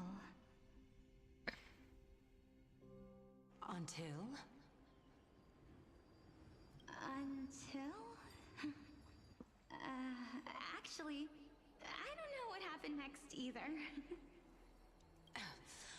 Oh. It seems that you still like to whet people's appetites even after all this time, Polixia. Polixia's design is so pretty. So, according to your story, this is how I used to look? It's practically a mirror image. And yet, what exactly is this? A miracle that I created with alchemy. As for what it is and how I was able to accomplish it... And Axa is like, I don't feel like explaining it right now. I don't want to go through that. We've been here long enough. I appreciate a man who knows not to dwell. Oh my goodness. Is this cliffhanger really necessary? Castress. Titan, continue to enjoy this splendid play, and the truth will naturally reveal itself. Dragon, huh? I've heard this legend before. Calypso is so pretty. In that case... Ooh, she has bandages. I think that this so-called alchemy was a tenuous analogy added to the story by future generations. After all, you've never heard of a tradition of alchemy in your hometown before, have you? Well, she said that the person who did the alchemy came from out of town. Indeed. Ooh. I left home to pursue my education. I never even knew that anybody was looking into this area of study. She's covered in bandages. And her eye. Looks like a dragon paw on her face. This tale as a fable told to young children. A fable, you say? If so, what moral is it trying to impart to the kids? Just like Cersei, she keeps her eyes closed. I guess it might be the concept of equivalent exchange? That's an Axis thing. Oh? I thought the moral might be closer to something like honor the dead. What? At a loss for words? No. I merely realized that we're both thinking of the same principle. If life is priceless, then there is hardly anything else in this world that is of equal weight to it, right? Indeed.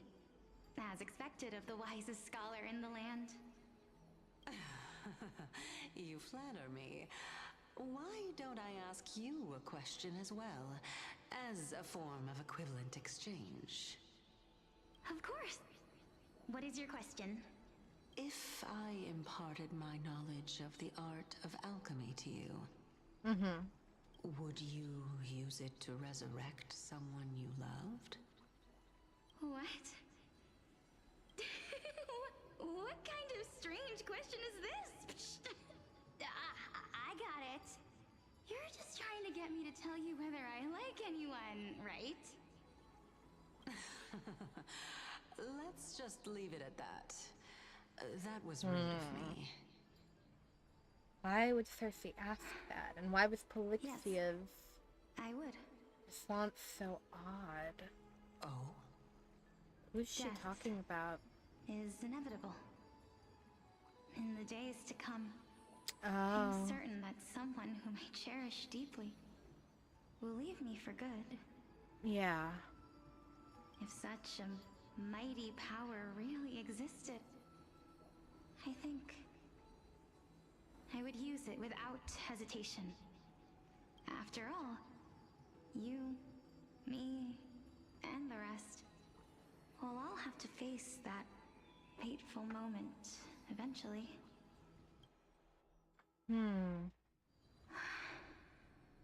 My time is finally here. However, perhaps because of my firm belief in the immeasurable value of life, I am unable to complete the trial. You shall wither, and through that, the dead will sprout again from the remains, and be reborn with the dead flame. It is a pity that fate is such a cruel mistress. Is there no other way of interpreting those words? I'm afraid that the meaning is clear. Between my sister and me, one must pay the price. Our trial can only be completed when the one chosen sacrifices her life. Polixia has to be Castris' sister, right? They look so similar. That the prophecy might even have selected a pair of twins for this exact purpose. Fortune makes fools of us all. My sister is prepared to sacrifice herself. And yet, I can't do the same. How absurd. My time is almost up, but Whoa! I'm afraid to welcome death. They have so many of the core flames lit up. Wait, they're only missing death. Oh. Oh. What should we do? If I'm ultimately not able to make up my mind... Since Chaos is willing to guide all of us and leave this trial to the end, there is still plenty of time for you to ponder. That's right. Don't allow the fog of an uncertain future to cloud your mind. Trial, prophecy, the topics that they're discussing seem familiar. But these three people must not have left their names in the epics. Otherwise, I would have some recollection of this. Amphorius's history before the Titans were born was complete chaos. Is that not strange by itself? I have long held three hypotheses about this. However, let's continue watching for now. Cool. So, Polixia and this warrior, I seem to have met him. Oh, Nias is Nikedor, right? Right? Nias, we've confident that you'll complete your trial. We've learned some stuff. Polixia here told us a story about a dragon. Calypso asked her if she could, like, had the power to bring anyone back to life, if she would, and Polixia said yes. And then it transitioned us to this room, and they have almost all of the core flames, except for the death one, and Polyxia's talking about how she's not sure if she can complete the trial because she doesn't like, want to die. She's not sure if she wants to choose death, even though her sister has already chosen, like, is okay with it and has accepted that she might have to die. So they're talking about that. Of course. Though, I am worried about what will happen once I've emerged victorious.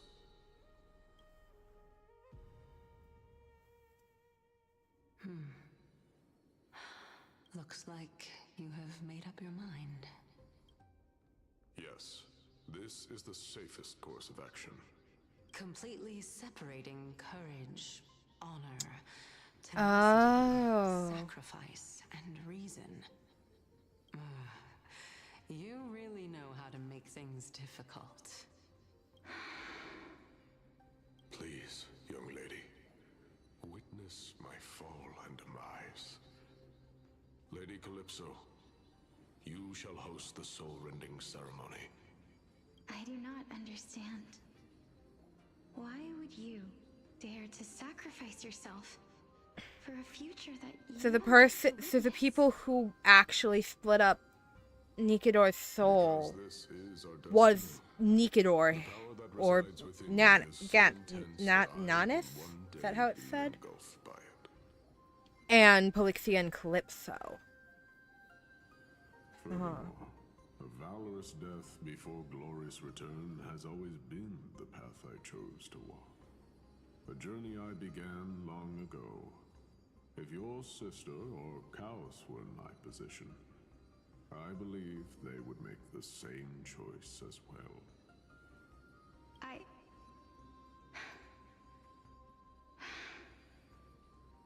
I'm not that brave. I don't know how I'm supposed to face such a serious affair. Despite being Death's chosen one, it seems you still don't know how to face it. Let's chat, young lady. Perhaps I shouldn't end my journey so hastily. He is. Since there's still time, I'm not worried about letting fate wait a little longer. Or he eventually becomes Nikidor. I'm fairly certain I was like 100% correct in my interpretation that the people we saw conversing were like a previous run of the Flame Chase journey, just in a different way. And they eventually became the Titans. So Ganis would eventually become Nikidor. Of course. This warrior is Lord Anaias. As the embodiment of Nikidor's divinity, he entrusted his life to us and allowed humankind to end his madness. That means that what I'm currently seeing before my eyes is, in fact... Looks like one hypothesis of mine has already been proven true. These heroes are the true forms of the Titans. The cycle idea is definitely feeling right. If so, the chosen one of death that he speaks of is actually... Polixia. Is the previous form of Thanatos? But her appearance... If this is true, as long as we can find out where she went, we'll naturally be able to figure out the location of the Death Titan. But before that, we first need to witness what ultimately happened to Lord Anaias.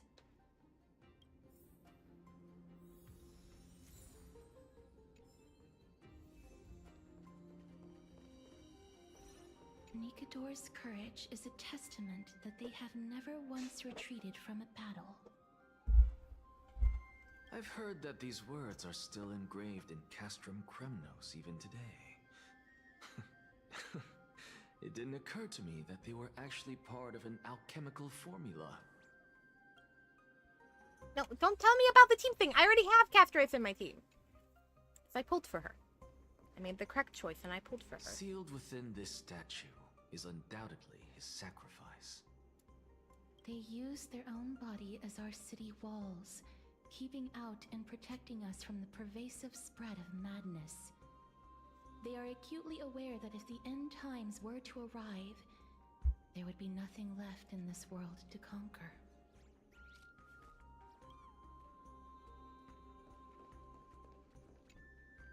Honor, courage, tenacity, sacrifice. And finally, the only thing that remains is reason. Cheer up, young lady. There is no need to shed tears over a glorious death. All farewells in this world. I don't think the girlfriends are actually fighting, because, we're all, like, how we're seeing this is Casterus is telling us what Anaxa showed her. So I do truly think Casterus and Anaxa are trolling the council. I'm not sure how they plan to pull it off. I don't know what their plan is, but I think they're trolling. Although only a sliver of your soul remains, you remain so optimistic. Or maybe the truth is that you aren't able to feel sorrow anymore. To be honest, I don't know either.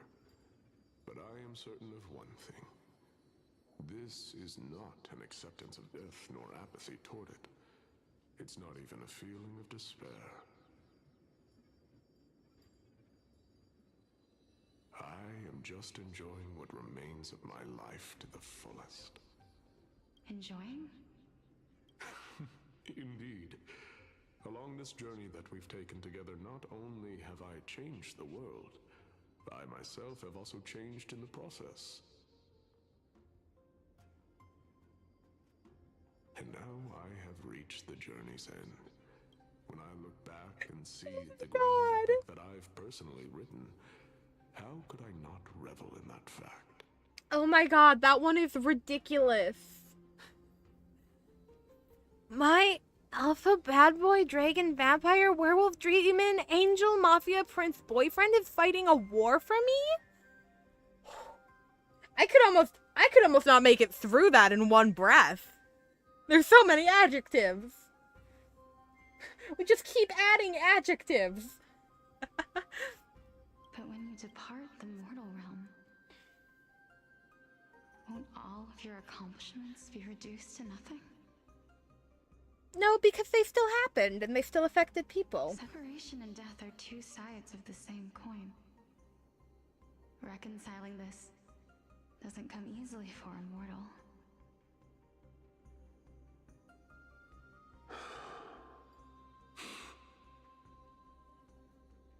Finally, let me recount to you a story of mine, young lady. The first time I returned from the battlefield, I felt extremely hollow. The calamity Now I'm curious how many adjectives we can add on. When I returned to the city alone, the citizens held a banquet for me that was far from pleasant. I felt as though I was still on the battlefield, and the person who had returned was nothing but an empty shell. It was late into the night by the time the banquet ended. My head still reeling, I returned alone to the barracks. On the way back, I encountered someone. It was a crazed scholar looking at the night sky and muttering to himself by the side of the road. Although I tripped over him and fell, I wasn't angry in the slightest. And maybe because I saw myself in him, I inexplicably asked him a question. Do you I think I've only ever seen one or two like a couple of stray giants in Gacha mini movies? To my surprise, he shrugged his shoulders and sighed. How does someone who is currently experiencing death, dying and living, afford the same amount of bliss? Now please go away and don't block my starlight. Are you trying to say that there is no difference between living and dying, for they are both journeys that lead toward death? That's exactly what life is, and death is, but a scale to measure how valuable the journey was. Journeys and epics are only glorious and magnificent because all things eventually fade to dust. Therefore, young lady, don't detest your fate. Instead, willingly and respectfully embrace it. Hybrid. Hybrid is a big one. Telling me about the Hybrid is a majesty big of one the in gotcha mini movies. Indeed. I believe that when the fated moment eventually arrives, you will be able to understand my words. It is time for me to knock on death's door. I will set up a long table at the end of the road Aww. and humbly await your arrival. Aww. When that moment finally comes, let us drink and be merry then.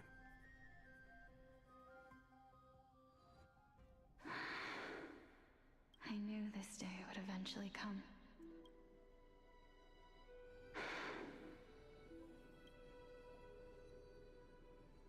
Are the both of you ready? Mm-hmm. Polixia, I was right. It is Castris. I'm here. What? This...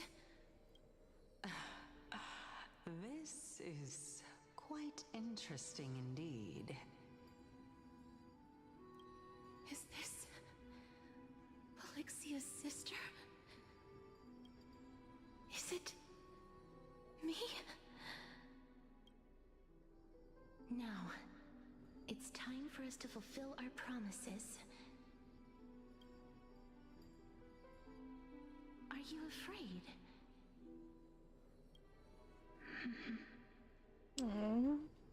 What are you afraid of? That I won't be able to do it. You shall wither, and through that, the dead will sprout again from the remains, and be reborn with the dead flame. As foretold in the prophecy, I think God was quite popular for a short period of time in gotcha movies. face our fated moment head on. Even if it was prophesized, do we have no say in the matter? It's so unfair. Why are we the only ones who are forced into mutual destruction?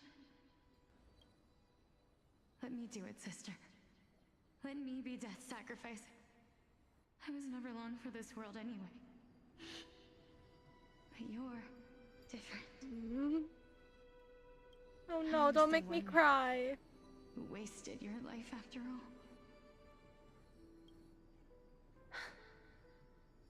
You're wrong, Polixia. Castris has some sort of direct connection to Thanatos, yes. That's what it seems. My life was wasted. Just the opposite. When I finally arrived at this destination and looked back at the journey I took, I discovered that flowers had long since bloomed along the path I walked. It was you who sowed the seeds for this sea of flowers. One that is more beautiful than the promised land at the end of the world. Besides, I have lived a fulfilling life. Even though I was fated for sacrifice, none of the things that I've experienced will dissipate. Instead, they'll forever live on as memories inside your head. Will they not? How could my memories of you ever compare to the actual you? Oh. Well then, tell me, what exactly are we?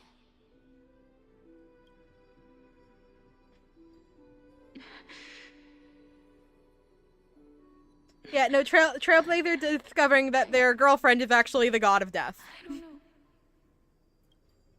I don't know either. But regardless of what the answer is, regardless of how we're shaped by others, or even by this world, ever since we were born, the fact that we existed was predestined, and nothing could erase it.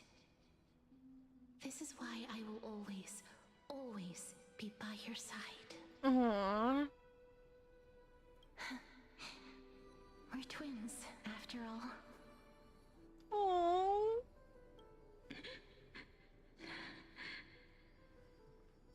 All right, my dear Polixia.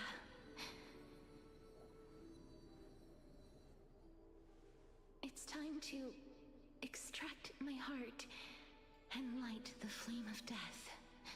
After that, use it to plant the first bud in the prophesied new world.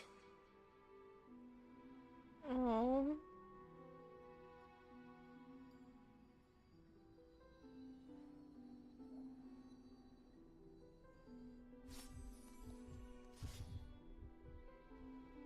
If I imparted my knowledge of the art of alchemy to you, would you use it to resurrect someone you loved? Death is inevitable. In the days to come, I am certain that someone whom I cherish deeply will leave me for good. Aww. If such a mighty power really existed, I think I would use it without hesitation. Even now, my answer remains the same. This is why, sister, I promise you, in the prophesized new world, I shall plant the first bud on your behalf. God damn it. Go now. Return to the ocean god's treasured pearl, our hometown. I shall open wide the entrance to the Netherrealm and grant you a second life.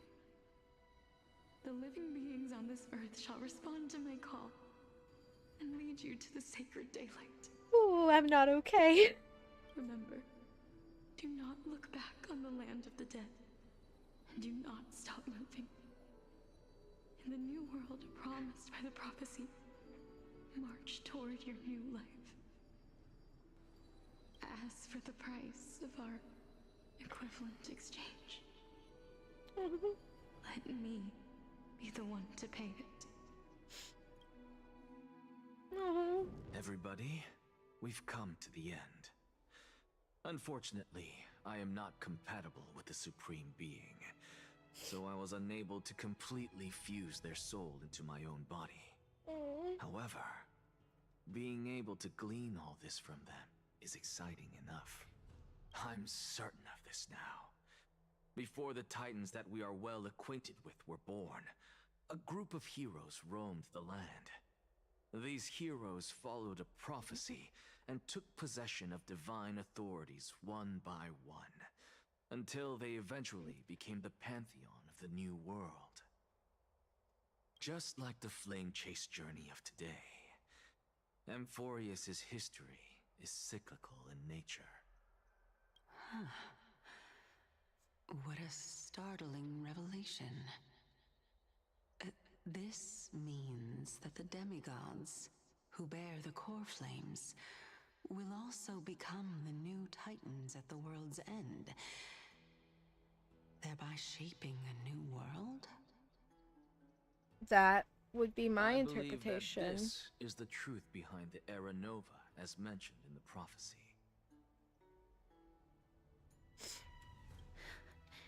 This is utterly unbelievable. Besides, those twins in the past, even if they really are Thanatos, their whereabouts are still unknown even today. Are their whereabouts truly unknown? Didn't Polixia mention that seaside town? The birthplace of alchemy and the tale of the dragon. In our world, there exists a city which perfectly matches that description. Styxia. But the people there worship Vagusa and bear no relation to Thanatos. I've also never been to that place, as in the time of Idonia, it had long turned into underwater ruins. Take this. This is... The new Sporist masterpiece. The Philosopher's Oh! Wow, you made it? It was made by transmuting all of the sages' wisdom into a single entity, with their flesh and blood as its foundation.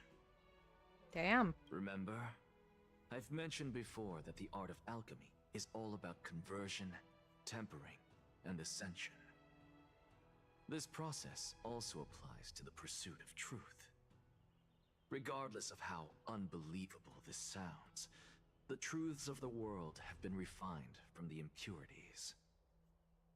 Think about the story. Wonder if the Philosopher's This Stone will would lead heal you to Trail. your real hometown, Would heal the Trailblazer. allowing you to reform the door to the Nether Realm and discover Thanatos' fate. I mean, we could do that too.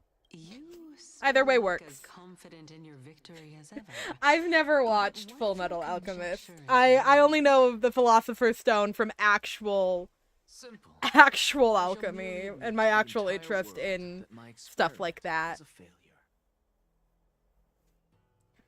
However, my line of thinking will not fail because I have already planted the seeds of doubt into the hearts of the masses.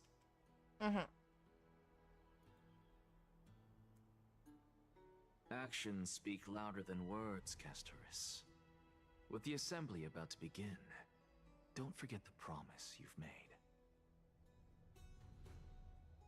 I've already searched for so long. I'm willing to try one more time. Can we please stop me from dying? I'd prefer not to die. Life is also slowly slipping away. But before I leave, I have another question. What exactly did we witness just now? Good question. That was the world imprinted in Kefali's soul. If we are to prove its existence, you must take the final step. Go. Do not disappoint me. I understand. Hey, child of humanity. Don't get antsy. I still remember the question you posed to me. As a scholar, I do not wish to offer up ambiguous conclusions. Let's discuss this topic again when she manages to find the evidence.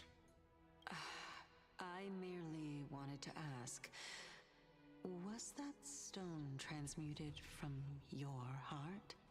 Ooh. If so, rebirth is no longer an option for you. Why not? When I was a child, I lost someone dear to me. When I was a teenager, I lost my faith. A while back, although you saved my life, I also lost my Yeah, no, I still stand by the fact that we should bring all of Amphorius on the train with us, minus Frank. Frank can stay here. We gotta leave someone behind, you know? Can't take everyone. Why are you always Frank can chill here, and we'll just take, like, Phynon and Anaxa and Castoris and everyone else onto the train. I think that'll be good. This is but a necessary sacrifice on my path to transform into the purest of them all.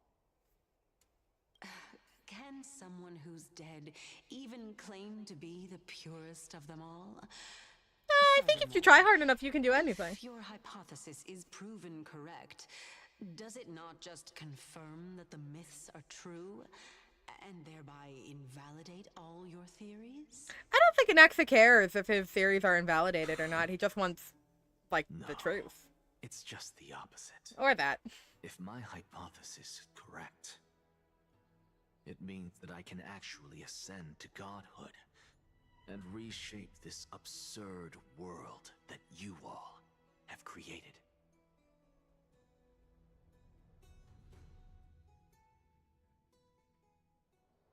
We're gonna need a shit ton of bunk beds. A lot to take in at once.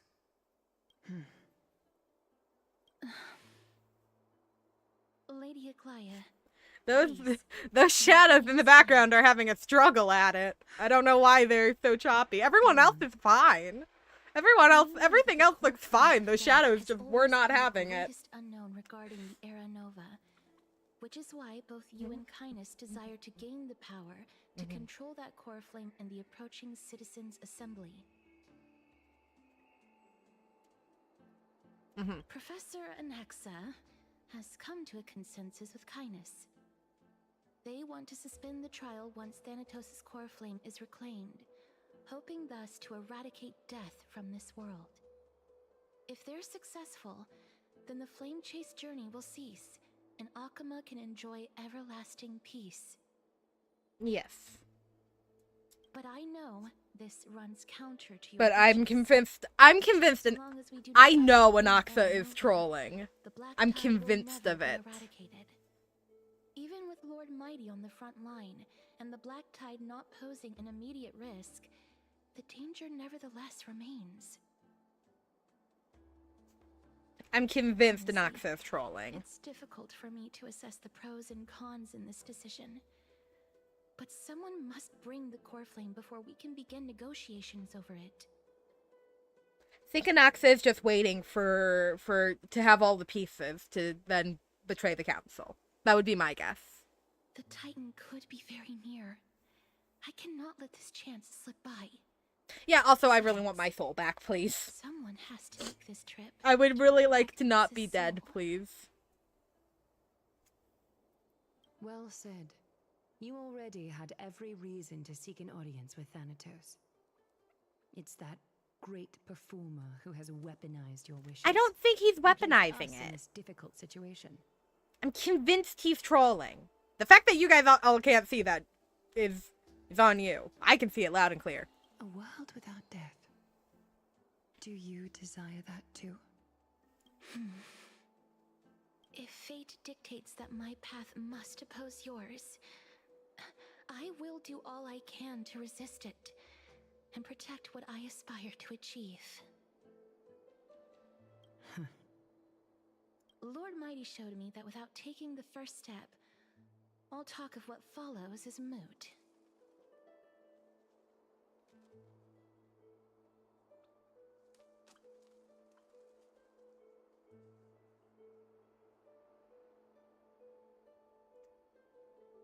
I am not going to punish her for that. Don't kill my girlfriend! I hope to hear you speak your mind, Cass. And I am glad to have heard your true thoughts. Don't kill my girlfriend. I like my girlfriend a lot. Styxia. I visited that place in the past. Though it is now an island surrounded by the river of Souls Torrents, it's not hard to see its former splendor. Go. I will not stand in your way. As for you, you are someone who has cheated death.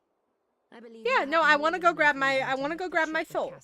And meet the god of death himself. I'd like to be there to grab my soul myself, please. Castoris, I too look forward to your journey. I wonder what kinds of new interpretations your completed story will bring to the Flame Chase journey. Thank you, Lady Aglaia. I hate to put a damper on this heartwarming moment, but if What's that fine Styxia on? is now an island surrounded by the river of Souls Torrents, then how do we find a way in? Lady Treby is probably... The answer is quite simple. In the myths, Zagreus once made the domain of the dead their treasure. That is to say, they could enter and leave the Neverland. So we need Cypher.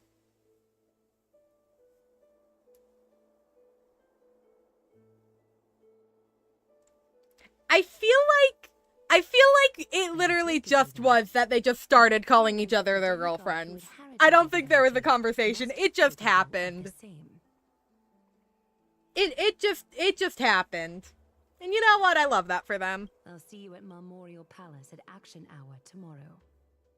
Cypher shall be your guide to finding that ancient city. The tumultuous day finally comes to an end. Everyone disperses, each lost in their own thoughts. I got another star. Lang isn't back yet. Huh? No, I guess him and Kestrus are still exploring.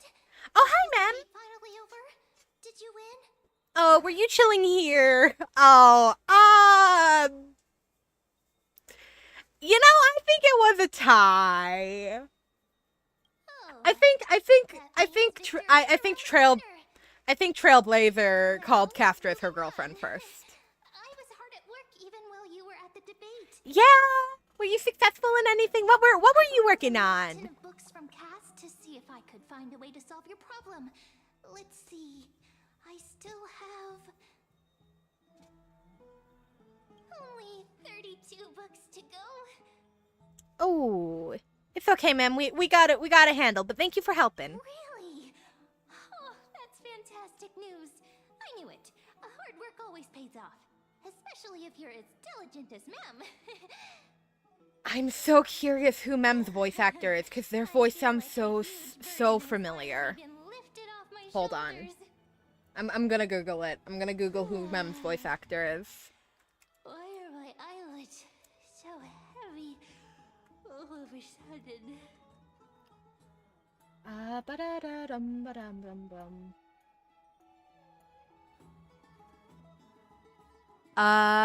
Let's get some rest. You're right. Then I'll go back to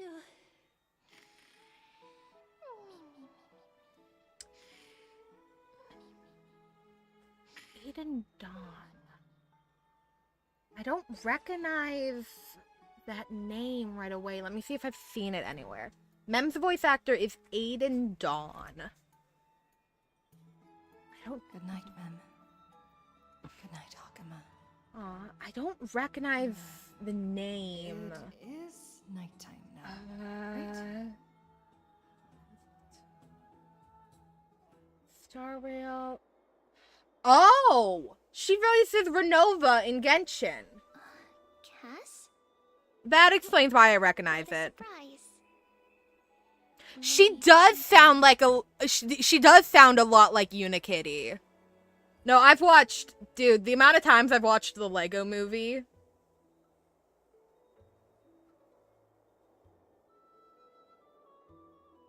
She does sound a lot like Unikitty. But no, she voices Renova in Genshin. That's why it sounded familiar, because I just watched the God's Limit trailer last week. Is something troubling you? I just wanted to speak to you for a bit before I set off. Oh. No matter how breathtakingly beautiful Styxia once was, the place is now the domain of the departed. Yeah. There is no telling what we'll encounter there. I don't want to have any regrets. Has anyone told you that your eyes are sparkling today? Is that a figure of speech? In the past, when you did smile once in a while, all of us could see that your heart remained troubled even as you smiled. Mm-hmm. Lady Treeby, you know perfectly well that see you tomorrow is nothing but a white lie. I hope your toughness is not a mask hiding a lonely heart. Cass, you hardly ever talked of your past. None of us knows what you went through, apart from Maggie. But we know it must have been filled with pain and hardships, as it is the fate every Chrysosaur is destined to live out. We are just happy for you that the core flame you're meant to inherit has finally surfaced. Isn't it a little too soon to say that? But you already know where tomorrow is, don't you? There's no need to rely on anyone else. Just give it your all and leave no regrets. We have always believed that your embrace is just as warm as everyone else's. Aww. Because we embrace others to comfort them. And Cass, you're the kindest Chrysosaur we know. Thank you, Lady Treby. Aww. It's hard to put into words. I suddenly found myself with so many wishes. So much I want to accomplish before setting off. Then go do it, Cass. Trian was actually working on a surprise gift for you. It's a pity she didn't get to finish it. But now Trinan and I are working on it. And we'll make I don't sure want to to cry give it to you. again. No. So, let's meet back here when you return from Styxia. Safe travels. See you tomorrow. At the same time. I can't sleep. Who could it be? Hello? Hello? It's me. Kestrus! Hi! You okay? I hope I didn't wake you. No, I was chillin'. Sleep is a luxury when you're my age. I'm glad to see you're as full of life as ever. I'm here because of private matters, actually. Yeah? If it Do you want isn't to too kiss? much to ask, I'd really like it if you could come along with me to retrieve something. Sure, let's go. Aren't you going to ask me what it is? The game did not give me that dialogue Let's go option. from here, shall we? Listen, the game didn't provide me with the option to ask. Ah! I left the W key for a second.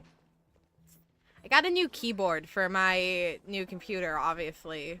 And it's a little smaller than my laptop's keyboard, so I keep losing the keys.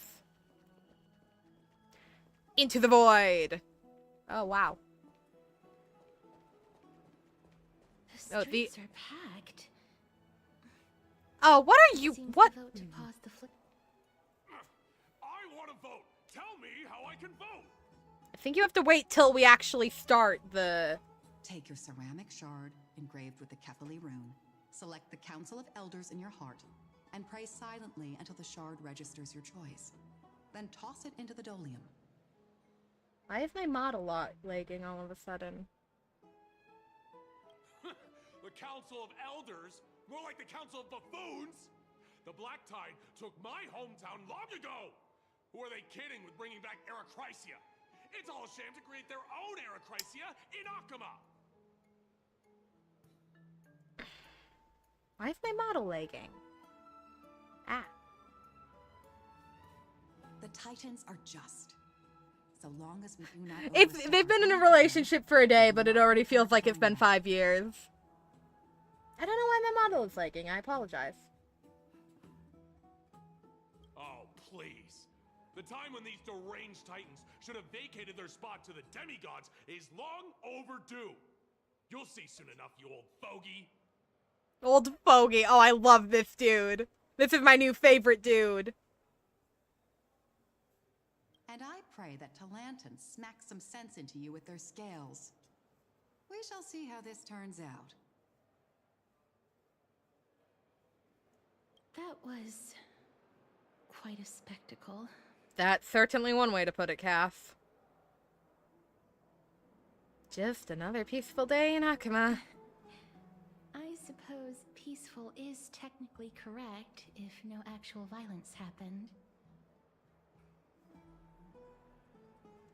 To this day, I still find it almost unreal that Akama is the only place illuminated by light amidst the crumbling ruins of Amphorius. And its people are even holding votes to reconcile differing opinions. Mm-hmm. This peaceful sight is making me forget that this is the end times. This is what the Flame Chase journey is all about.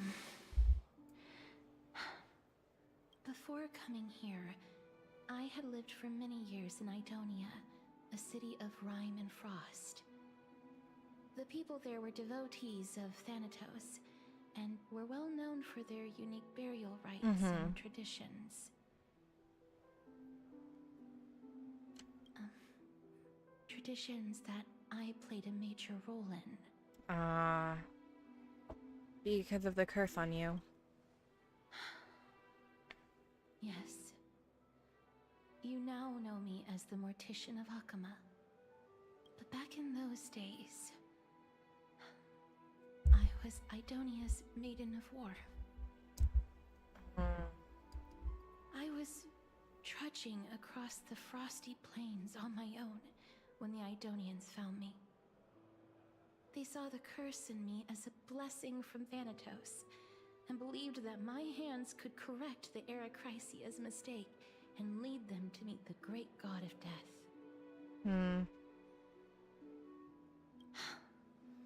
They provided me shelter, but in return, I was expected to grant merciful deaths to war captives, prisoners bound for execution, and heroes alike.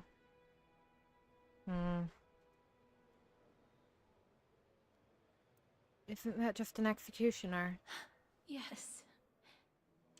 No matter how kind or cruel the means, nothing can change the essence of death.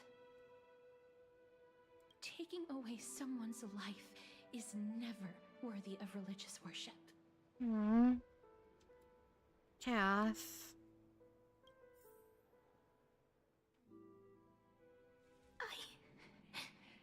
I can't do it. Their voices, they pierce my ears.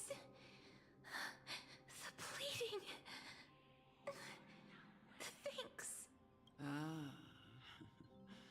I know that feeling, child. I was Why is my once model as lagging? lost as you are now. What is going on? I don't know But you why must my respect model is lagging those so walking much. towards death. Just like how you should respect yourself as the Holy Maiden granting humans glory and liberation. What you're asking me to do is no better than the task of an executioner. And yet you want me to respect myself. No matter the titles, I am still taking away human lives.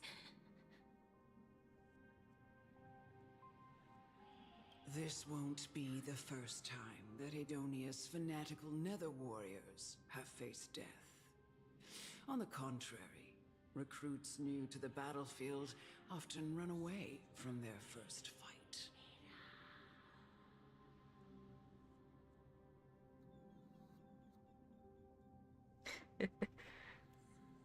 Death is the mightiest and gravest power in this world. The fact that you can wield it means you are deserving of respect.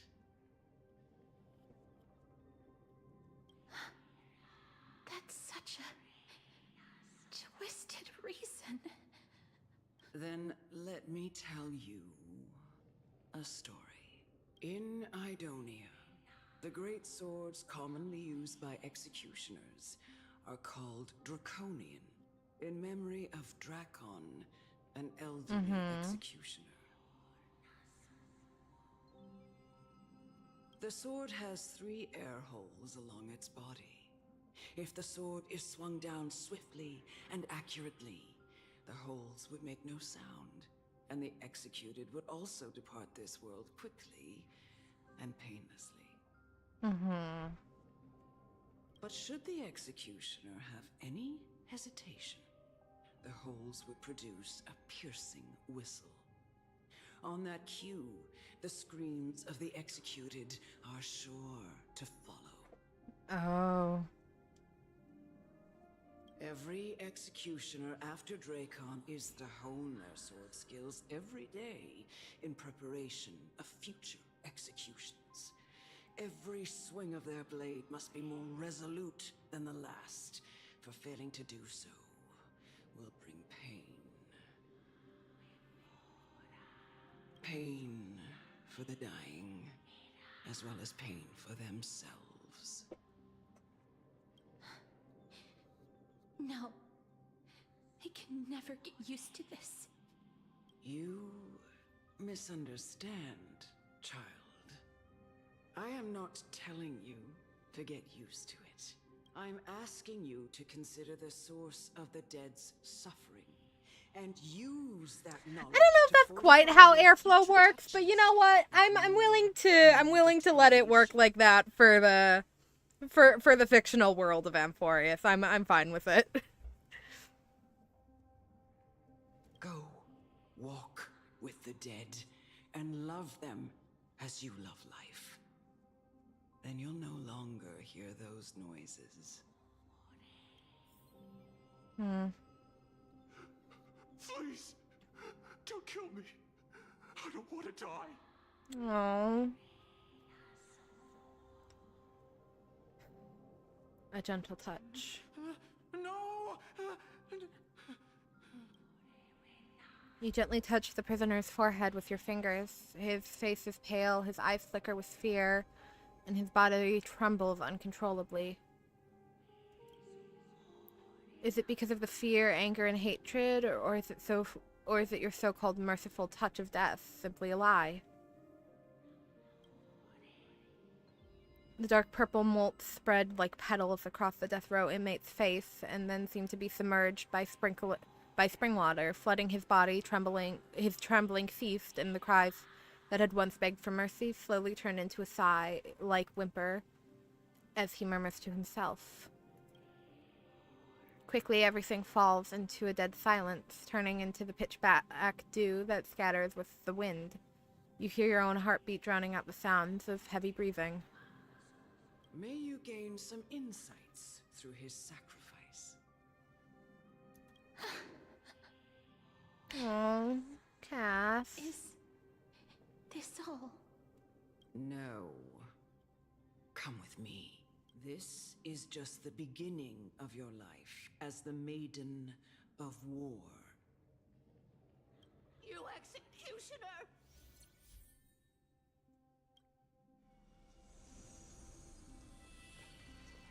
Aww. Holy Maiden!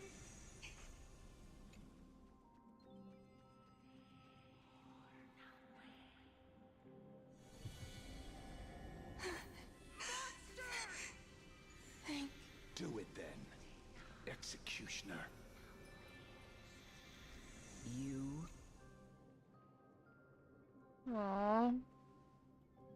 I feel so bad for Castris. I curse you to live in. Please, grant me release.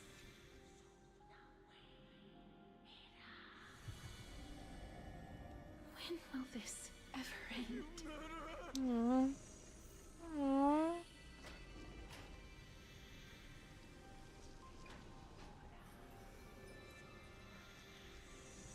come. Fulfill your duty. What are you trying to do with me? I have aged. The time has come for me to heed the summons of Thanatos and journey to their domain. Aww. The final resting place of every Idonian. You're not that old yet. You still have many, many years ahead of you. Aww. No. I'm already dead.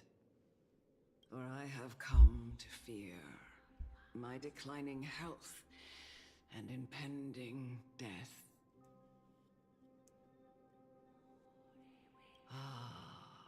Castoris, will you give me one last chance to charge towards fear and prove that I am no coward? I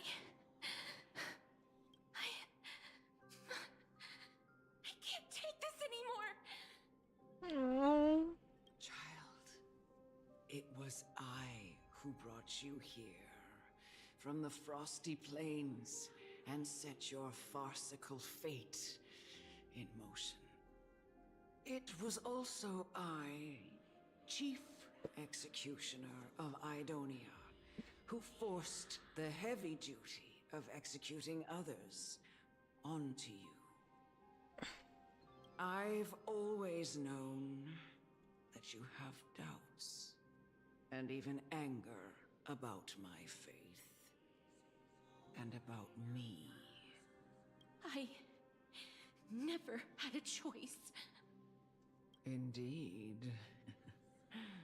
We essentially abducted you. Yet you can end any sinful life with just a touch of your fingers. Shouldn't it be easy for you to escape from here? I'll never do that. It doesn't matter how lightly the Idonians take death, or how readily they accept it. I simply can't do it. I knew I was right about you.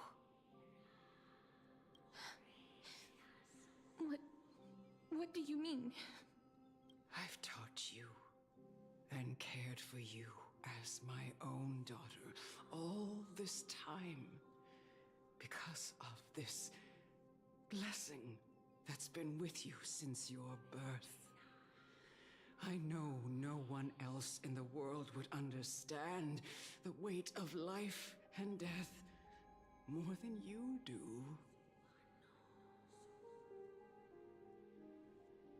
In the eyes of an Idonian, death is the end of all life. A destination we will all eventually reach. Humans should not resist it, but learn how to face it. You can only live your life to the fullest after understanding this principle. And when you do, even if you eventually leave Idonia's protection, even if you must carry the curse forever, you can live with your head held high, like everyone else. No! How can I? Come now. It's time. I've already taught you all that I know. Show me that you are a fitting holy maiden, or at least that you possess the resolve to become one. Come now. Be careful. It's time. Something unsettling ahead. I've already taught you all that I know. Show me that you are a fitting holy maiden, or at least that you possess the resolve.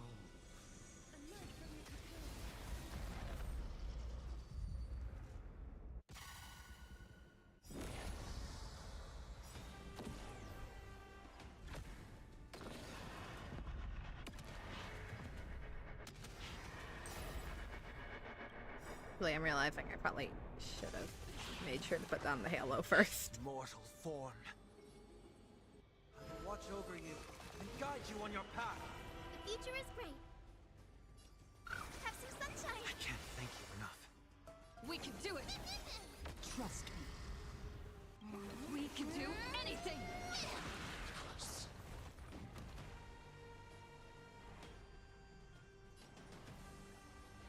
Show me the way. Me. Please cherish this time. Return to dust!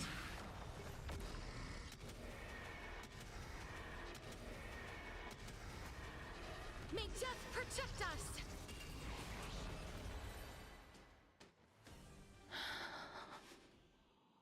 This was the last time I followed her command.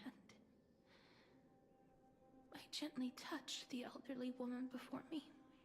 The executioner, who had seen too much death, died the same way as everyone else. A gasp for air, a wistful look in her eyes, and a barely perceptible tremor in her fingertips. No, I accidentally lied about the taking down of the council. I don't think we'll get to that point today. About death, Next time, ultimately next vanished time. like dew in the morning mist. She spent her life embodying the beliefs of the Idonians, and when death finally came, she embraced it exactly as their doctrine had taught. I have nothing but respect for her. I erected a cenotaph in her honor in the marshes outside Idonia's city walls with the others I had laid to rest. Then, I set out once more in search of Thanatos. It was a long, long journey. I heard so many discussions about death along the way. Life finds meaning in death. The world improves because there is an end. It seems the most terrible darkness in this world. Everyone talks about its heavy weight. Some resist it, some worship it, and some even revere it. How did a disappeared titan become the deepest fear of humankind? And why do they haunt my dreams? I continued my travels to seek an answer. I think with the idea of Trail being a robot, regardless of them being dead or not, I don't think Cass's death touch would work on them.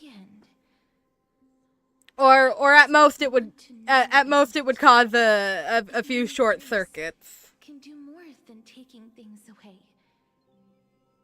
Can I make anything? Can I leave anything behind? I don't want to die.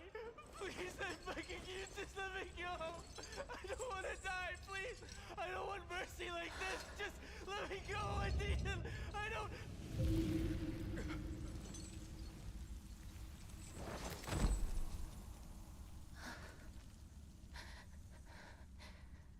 I hate these icy hands.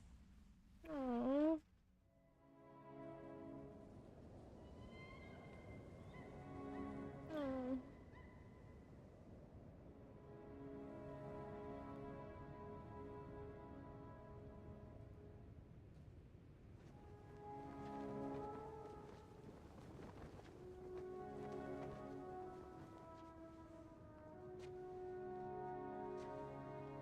Baby Castoreth.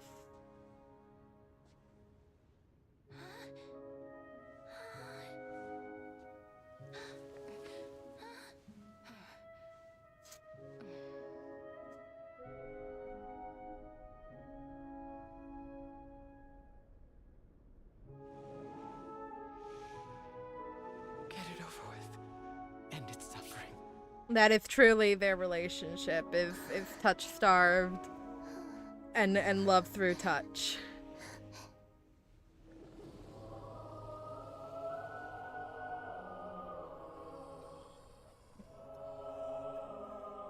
The Reaper has blessed your hands. Only you can grant them peace. Aww. Aww. Poor baby.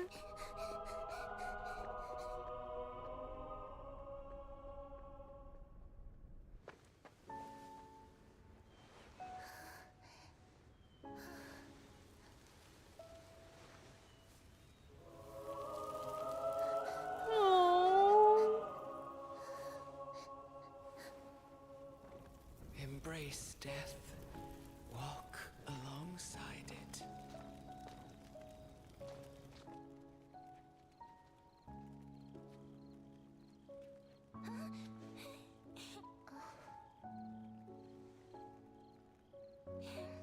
Aww. Aww.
This animation is absolutely beautiful, by the way.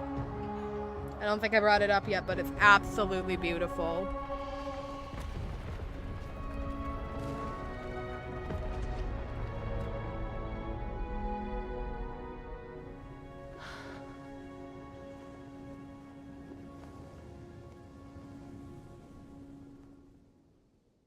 Aww.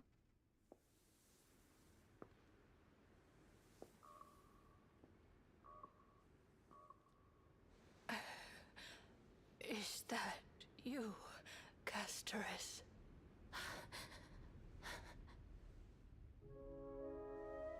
All of them have gone, heeding death's summon. Now, I'm not sure why Casterus is such an underwritten for character in the fandom. I think people just for some reason really latched onto Frank. I don't know why. I don't fear it. Just, I have some regrets.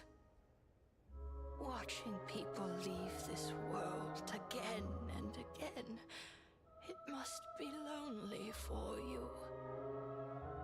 You must want to desperately embrace them before they go.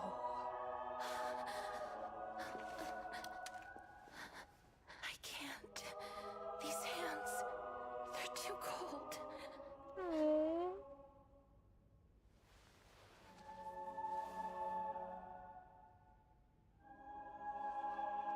But Big Sister Casterus, your hands are so warm. Just like anyone else's. So go on. Don't hold back. Give me a warm hug.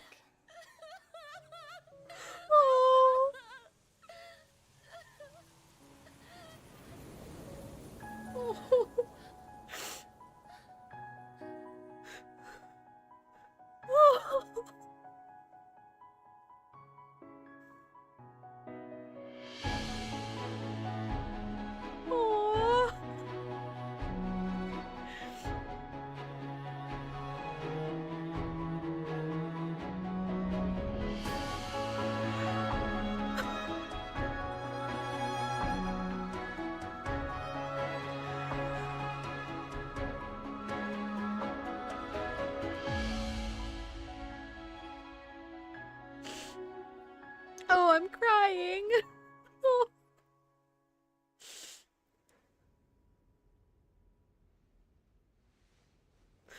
Oh.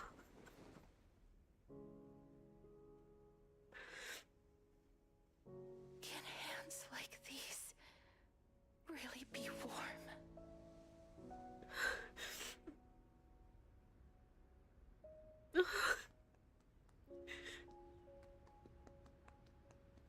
Oh, it's baby dear.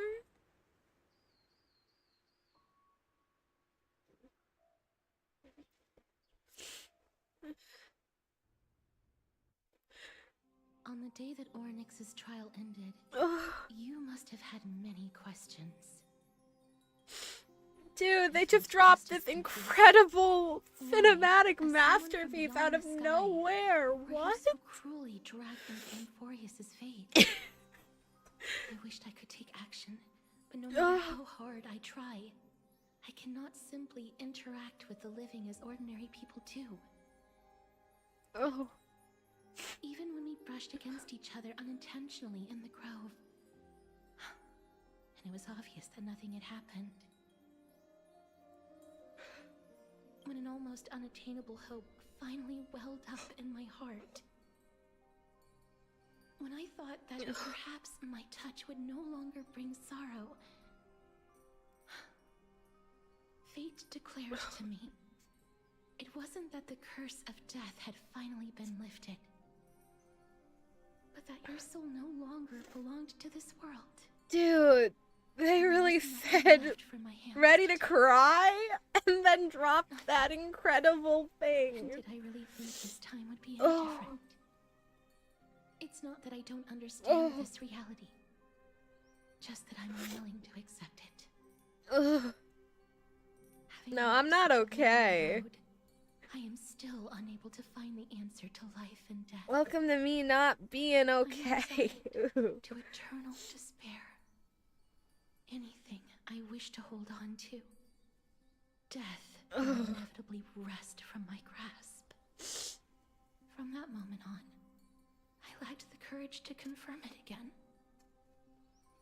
Until Ornyx laid bare the cruel truth before us. Oh, wow. That was so sad. But now, perhaps I might have one last chance. Long ago, Trinan read a prophecy to me. At the end of the Sea of Yeah, where did my model go? souls of the living shall warm thy fingertips. Where did my... Wait, there's my model. Where'd my model go? How did it get turned off? Eternal separation. My model turned itself off because I was crying. What? But a perfect reflection of my past. Oh. Embraces in this world are born of reunions.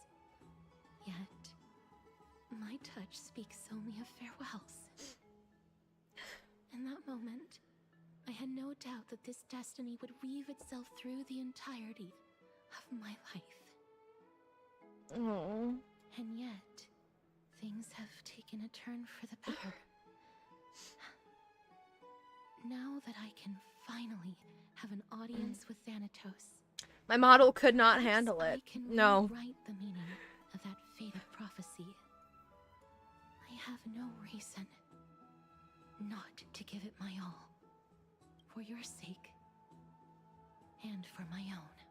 Castress girl, I need a hug. Thank you for telling me your thoughts. With that, I won't have any regrets.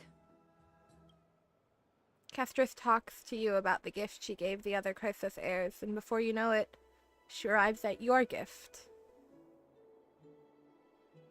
Let's put that aside for the moment. We've arrived. I want to retrieve a small gift I specially prepared for you. I made it myself, like the trinket I gave Lady Trian. I want to leave something for everyone, if possible. The journey to seek an audience with the Death Titan cannot be an easy one. I want to make full use of every moment I have before we depart, so that I don't have any regrets. Is it a brooch with my face on it? No, it isn't. You'll know when you see it. Look, it's right there. Cass, I don't see anything. Where did it go? Does it have legs? What's going on?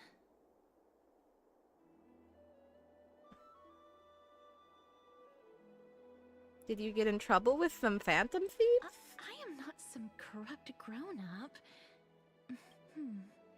What's this? Cypher! The coin of Zagreus and a slate. I wanted my gift! Oh. Holy moly, a kitty thief? No doubt about it. This is her favorite symbol. It's Lady Cypher, the demigod of Zagreus whom Lady Aglaia had spoken of. She's a master thief who's left legendary tales all over Amphorius. So many years have passed, yet she's still announcing herself in such a crass manner. Let's just do as the slate says and look for Lady Cypher. Dear Princess Homebody, walking through the busy garden, I discovered the remarkable gift crafted by Princess Homebody. They are truly splendid, and I am most impressed. I'm also taken with your charming presents prepared for the fellow Chrysos heirs in your right parlor. I observed the beautiful felt doll, the beige and lavender striped tapestry, the classic Adonian tripod table, and in the left parlor, the jewels and exquisite art pieces meant as gifts. This time, I've only claimed this modest gift. I fear it would attract less tasteless little thieves, so I shall safeguard it for now. Naturally, I've left an appropriate payment, a single coin. If the price displeases you, feel free to negotiate its returns. Though should that happen, I won't be satisfied with merely one coin. Should you wish to find me, visit the Memorial Market. There lies a golden short spear I left. You know what to do. It shall guide you to me, and before you ask, I won't accept any questions. Please forgive the small intrusion and accept my highest regards. P.S. Who displays biological specimens as home decor? Quite unsettling. You might want to store them away when entertaining guests. P.P.S. Despite your considerable investment in the Andonius chorus hanging in your parlor, I regret to inform you it's a fake. The original was absolutely switched by those cunning scholars of the Grove of Empathy. The full story can be found in the yet unpublished Memorias of Cipherer. Sincerely, Kitty Phantom Thief.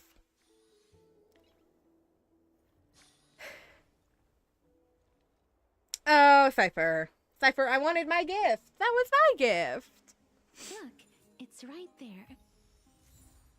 All right. We will do this next time. I'm going to end for today. I am a little bit tired. I streamed quite a bit this week. So I'm going to rest this weekend. And Monday will be more Honkai Star Rail. I'm on a roll with Honkai Star Rail right now.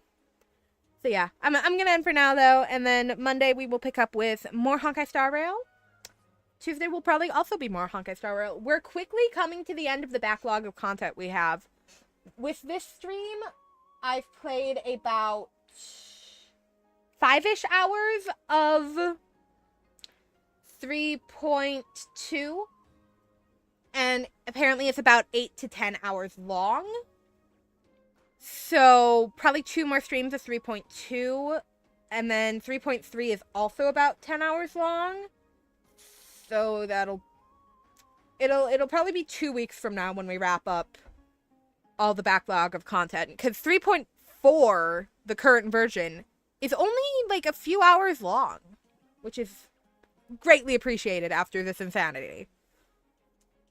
But yeah, so goodbye.